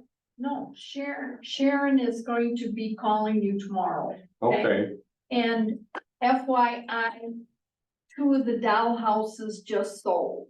yeah, we knew that. So I got back to the office and I had a note that said, before you go on vacation, you have to call this guy. And so I called him and he says, I need my property numbers. And I said, you're not split up yet. He says, well, I have to have them because we've sold them again. And I said, well, okay, No, not I Jim. don't have it. No, they don't exist. I mean, I told him that. So okay. anyway, but if they're waiting for the planning commission to bless, That's the issue with the survey. right? They've already sold them. Yeah. 2 are already sold. FYI, Okay, sorry I had to come back for your purse. I'm not, I mean, I wouldn't have got to see you guys again tonight. That's nice. And FYI, my board meetings for Herring Township, the longest one we've had in 18 months has been an hour. Okay, bye. Moving to Herring Township. Okay, thanks, Molly. So she'll have that tomorrow? She'll call you tomorrow, she'll have it tomorrow. Bye, thanks. Okay. Okay, roads. I would like, can you guys see this on the map here? Yeah. So this is the Lake Isle Public Access, the Sunset House board. We have this side of the road flagged as no parking and that people don't park there, which is good. People park all the way down this edge of the road and it's nothing but soft sand on the side. And I've seen personally cars get stuck there. I don't know how much road right of way is here. I don't know how accurate this is. The property owner here has a fence up along here. But I would like to see what it would cost potentially if there's room to improve that shoulder either with gravel or asphalt so that the cars could actually get over and get off that road so that it's a safety issue. Because right now cars have a hard time going past there if they're parked, because some of them will park more onto the road instead of getting stuck in the sand. And then you can see how the road here does not line up with this. The asphalt in this section right here is totally deteriorated. And sometimes people will park right here. So we could look at maybe improving that shoulder a little bit. I'd like to see if they could straighten this out a little bit and fix the asphalt right there. It's paved down to about here and right about here. Is that all beach sand that keeps getting blown in? It's or- not, this is deteriorated asphalt and this sand is off the edge of the road. There is a power pole right here, so that's part of the issue, but it's this area right at where the boardwalk starts. And then people park their bikes, literally, they stick out into this road. I mean, you'd never get a safety vehicle back there, but I think there could be That's a some really problem area. inexpensive improvements that could be done there. I'd like them to look at that and see what they recommend. Cause this is getting used more and more all the time. Yeah, it's terrible. And it's really bad. So if that's something they could look at, that would be great. It'd be nice if they could pave that whole thing. Yeah, at a minimum, just Then you fix this create another intersection. problem. Overuse and what are you gonna do, where are you gonna pee and. Yeah, and I'm not saying we're not doing anything that's gonna make it anymore. It's just gonna make it better for the people that currently use it. And it's gonna make it safer because those cars, if there's right of way, would be able to get off that road further. You wanna bring that up next time? Could you? Yeah, if you pave it though, it would open up at least that corner and people would at least. And there's no parking signs right here and people still Hey, park right here. I'm tired. I have to go to bed. Let's go. I'm ready. Invasive species. Firstly. Healing that they did. Indicated that there were no treatments needed for this year. Except for the ones in, Onekama Marine and Easy Street, those still have issues. They're gonna go out again here in another week or so, and inventory again. And decide if there's any requirement for doing any treatments. Okay. Couple other things in regard to the invasive species. We, and I need Shelley's help on this one because she probably gets the calls. We need to have a mechanism for collecting information from the public. Yeah. He's going to just, We'll just finish it up there. Have a seat. it won't be long. And an apple. I love it. All I wanna know is, can you walk Yes, we can get to the, fire department? yeah. If you want, I can drive the car there. Drive it there and roll. Okay, drive it right over there and wait there. The will open the garage door and let him go out that way. A lot easier to load up. So I get to steal when I have. Lot Take a easier, couple. you know, take a couple, lot easier than walking through the front over here, right? Yeah. Sorry, okay. We need to be able to, we've had several people say that they've got bright money or on their property or they've got a great species. Come treat it. If we're gonna treat a 10 square foot area with bright money. We're not gonna call PLM and to do that work, no, be too expensive. We have to have a way to collect that information and get it to PLM and say, look, we've had 5 calls on bright money. Here's the addresses. But has anybody called and done that, or? Yeah, They call and tell me what they think they have, and I write the address down, and I either email Give it to- Doug, or I email Yeah. Bree, or maybe Yeah, both, or whoever. I think we sent it to Bree, the lake. And you say it's not getting to them, or? I'm just saying, we just need to make sure that we have the mechanism for doing that and the public understands it and we understand what we need to do. Well, a lot of times I just email it to Doug so he can bring it to the committee. Yeah, I'd rather it go to Bree. So she can decide when she can factor it in. Okay. The committee, we lost, Gene Lagerquist, he got some health problems, so he resigned from the watershed, resigned from the PC group. I have a candidate that we want to use for the invasive species group. And that's Tyler Dula from the Conservation District. He's got experience in invasive species. He's got a pretty good resume here. And he's interested in doing the work in, the Conservation District. People said that they'd like him to be on the team, so we'd like to get him on the invasive species team starting this next week. Well, don't you have to bring it to your invasives committee first and then to us? Well, I've manually talked with them. Send them an application. We did. Perfect. He filled it out. That's what Al has. I don't have I just got his CV. CV. I don't know what it stands for, but. Curriculum vitae, his resume. Oh, I sent you the application. Where the address? We just went over this. Yeah, that's Ed's problem. I can fix your problem, I just need to know when you want me to fix it. Send me the application in my. Your other one? Yeah. Okay. All right, okay, we're good? All right, anything else? Yeah, I've asked Bree to start writing up the contract. And we'll be reviewing that as a team on the invasive species group for what we do about, the next lake manager, if there's the next one. How's your chairman doing? Okay, but I thought you'd be here tonight, and I thought we'd have an agenda for our meeting next week, and we. I meant after his motorcycle incident. Oh, He's that's not the here. chairman. Oh, he's not the I'm chairman. very, from what I understand about, I'm sorry about that. Phil, he still doesn't have vision in one eye, Yeah, he won't. and they don't think he's gonna get vision in his eye. I have had, emails from the website requesting the results from the fish study. Do we have anything? No, we don't have the fish study report, yet. We're supposed to get it in September. Okay, so anytime. Yeah, so as soon as I get it, we'll review it and then we'll publish it, Okay, and then, on our next township board meeting, I'd like Bree to give you a review of, what the 2023 results were. What the report's gonna look like. We should have a report sometime around in there. And I'd also like to have it open to the public. so put her on for October's agenda. Yeah. Okay, So I'll let you know next week if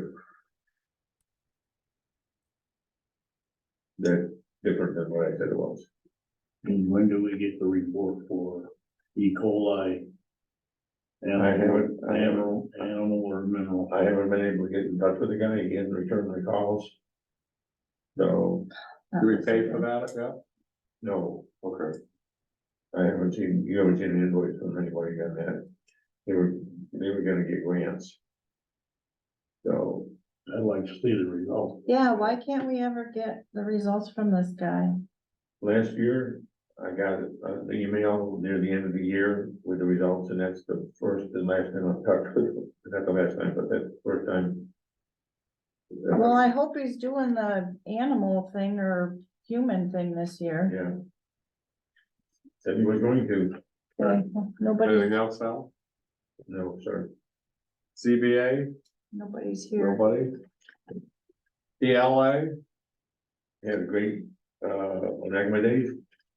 A lot of people contributed to it, but I think everybody well attended. Fall festival coming up October the 7th, is a Saturday.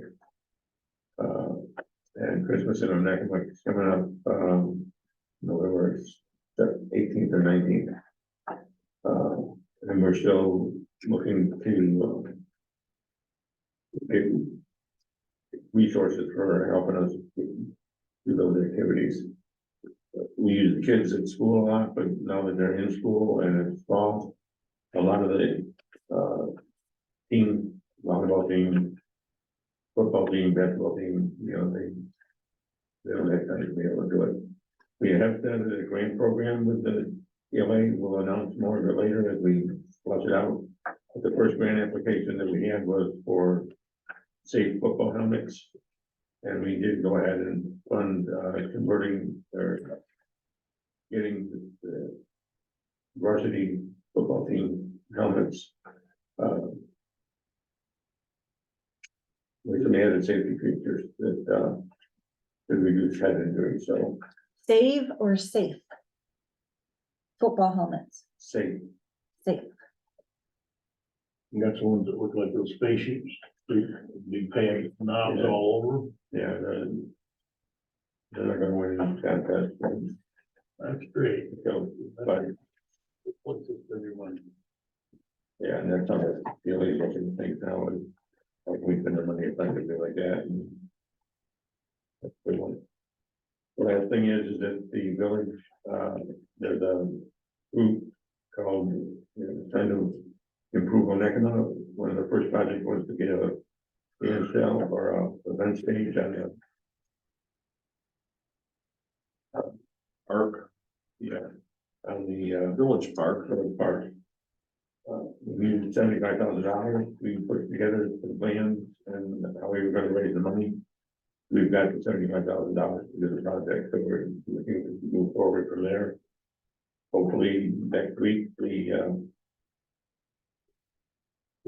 village council will approve us moving forward with that. Okay, very good. The PLA donated $10,000, so that's 75. Okay, that was very nice. And Donna at Glenwood donated a week's worth of, half, 50% of the certificate, that she gets during the sold. I think she sold, what was she wrote quite a big check. She wrote a check for over $7,000. Yeah. So if you bought a gift certificate, whatever it was, she donated half of it, Oh, that's nice. so. And there were other, Donor, obviously. major donors, yeah.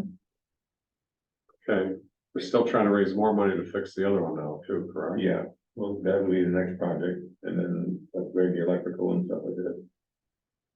They want to take it in pieces though to see how well this is gonna work. Right. Okay, thank you.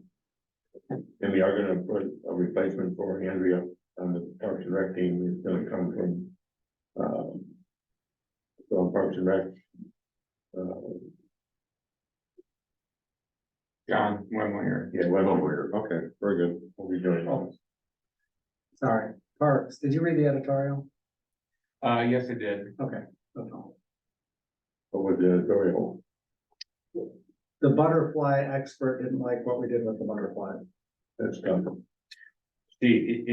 Why she chose to go to the newspaper instead of calling Michelle or myself, I don't know, but since that time, Michelle has had a conversation with her, Michelle has talked to the people, it was the vendor. The vendor piece by piece took apart the argument saying that she's full of shit. But Michelle has reached out to the person and the person is now going to work with Michelle to be part of the butterfly event. Awesome, that's how it'll come. Yeah, I got the number, David took her, and she called. Right.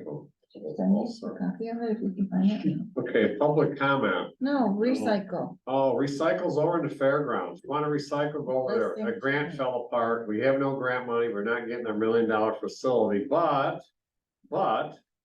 I hear today that because there's second chance opportunities, that still might happen here again. That's what I. I don't Anyways, want the trailer to come back here now that we've. I sent an email to Carla and I told her to find an alternate place. In the event it doesn't come back here. And I sent that email. Because.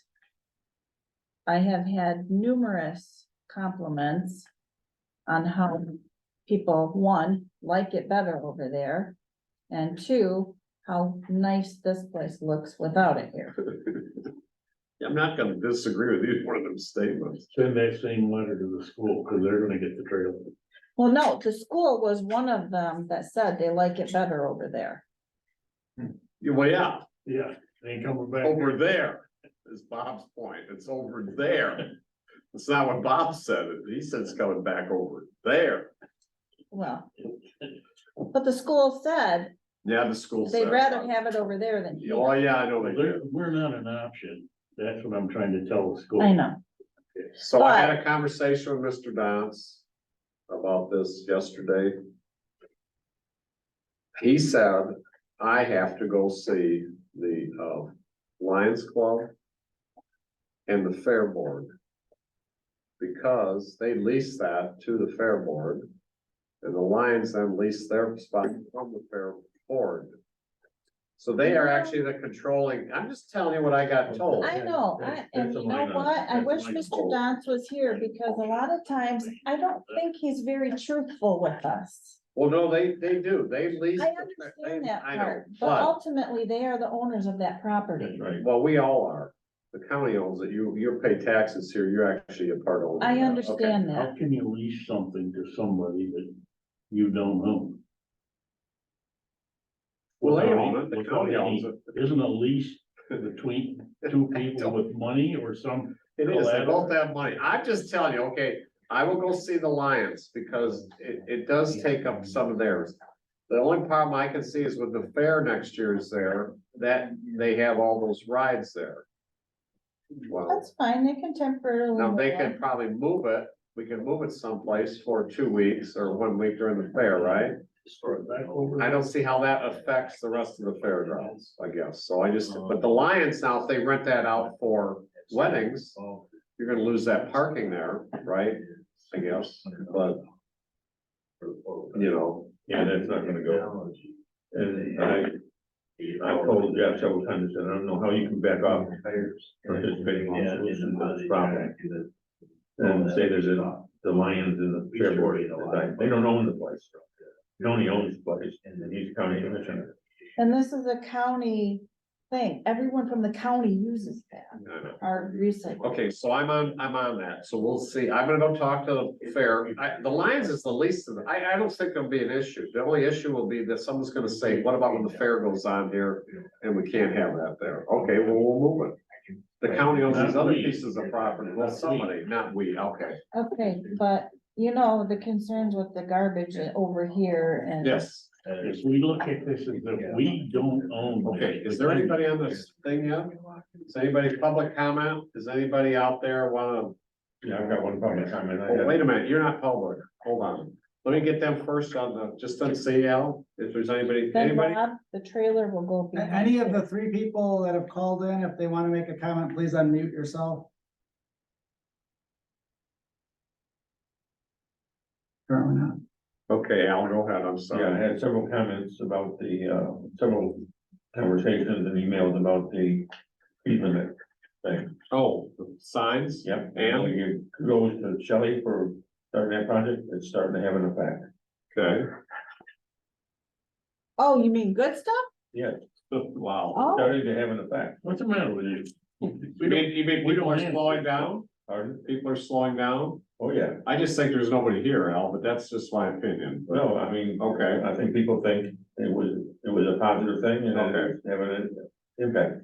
Good, probably some people that it doesn't impact and they don't give a crap, but at the end of the day, there are Shelley's, people that appreciate. Shelley's the right one to pat on the back. She's So- almost there. Yeah, kudos to you for doing that. Shortly after they were up and running, I was coming back from Portage Point, following a car that was going too fast, and when I saw that sign, it tapped its brakes and slowed down, so it's Oh, it does clearly slow. getting people's attention. Yeah. Having the effect we wanted to have. Wait till I start having tickets so issued. some correspondence, I have Sure. 3 of them. AT&T sent this letter in for the Metro right-of-way permit extension, it's not on the agenda, It we- says correspondence. but it's something we have to sign.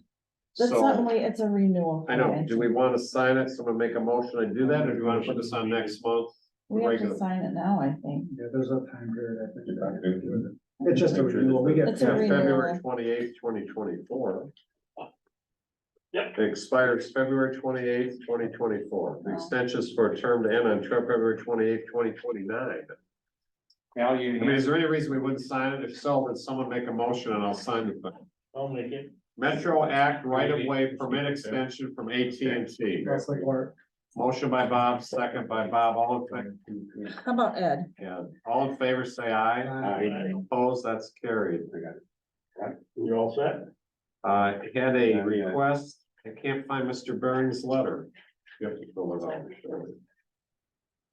Mr. Bearings is on the TV. On the TV, Mhm. where is it on the TV? Correction. Okay, so Paperwork. the request is for a sign, basically. Hey, we can't do anything until he gets permission to speak for them people. I'm sorry. Well, I met with him and his son-in-law. After his letter. Out by the fire hall. So the son-in-law. Going out this way or? His son-in-law and all Probably this this way would be quick. stuff. And I went out there to see where people are dumping stuff on the property. They're just dumping their refuse from the yards and he doesn't know who, unless you catch him doing it. I don't know. I didn't know if the township could pay for a sign or not for a sign. And so. You must put just no dumping sign. I mean, it's no big deal. I said, just put one up. Well, he put one up and someone tore it down. Well, we're also having a problem over in Wickedy Wall, where one of the property owners is trespassing across the back lots of a bunch of them, and have an ATV track, and they've got If the we same put- sort of thing going on. Yeah, we put one sign up, we're putting signs up everywhere. I don't know what you want to do. That you wanted him, you want to be the one, so. I mean, shouldn't there be a no public dumping common knowledge? Yeah. Happens up on her part all the time. It's just, People dump so what happens is somebody in that area who has refuse from their yard. Clippings and whatever tree stuff and whatever you want, has no place to put it, so they go to the next best facility, which is an empty lot over here that they don't own, and they just dump their stuff there. There was corn. Cobs and like shucks from corn. I think they got it. So tell them that they can put private property signs. They did, and then what they did was they took that sign and just. So I said, he wants to put a big heavy, sign in there, it's still on, Bob. Looking. Oh, okay, so, I don't know, I told him to send it in, I don't know if that's something we want to get into, or what we tell, I feel bad for him, because I don't know, people don't pay attention and. Not Well, good if they neighbors. didn't pay attention to the one sign, they're not gonna pay attention to the next sign. Unfortunately, that's how. Been great seeing you guys. Bye. I'm back. Bob, That's- we're still having a meeting, just so you know. Is it, that's unfortunate. So yes, no, maybe. Bob, what do you think? Mr. Bering was requesting a sign. We paid for a sign for no dumping because people are putting stuff on their. On private property. Private sign. Okay. That you feel the same way? Yeah. Yeah, Yeah, I don't think we should pay for that. Not Okay. getting enough Like I said, family, if we family. do Okay, no, one that's- sign, we're doing. I that other understand, sign. that's fine, okay, so the last thing, for correspondence is I have a letter that was forwarded to me, an affidavit from a, licensed professional surveyor, Jesse Michael, in regards to a health department permit application for Mr. Cook. And I'm just gonna place it on file, I don't think we don't have any, We just received the, yeah, we don't have anything to do with the health department's stuff, right? it's just the Eagle just received an application and Right. they just let us know they received the application. So this is an affidavit for his opinion, basically, so I'll just give it to you for correspondence. Yeah, sign that. That is. Where'd you get that? Do I have anything else? Oh, bills to be paid. Thank you. Make a motion, please. I'll make a motion with the bill. Is there a second? Yeah, I will. I paid them. Okay. Almost in favor, say aye. Aye. Opposed, that's carried. Can I adjourn the meeting finally? I'm Yes, tired, please. really tired. I have to go to bed. We adjourned. We adjourn. Who's, Wait till what? I did stop recording. It didn't say you stopped recording.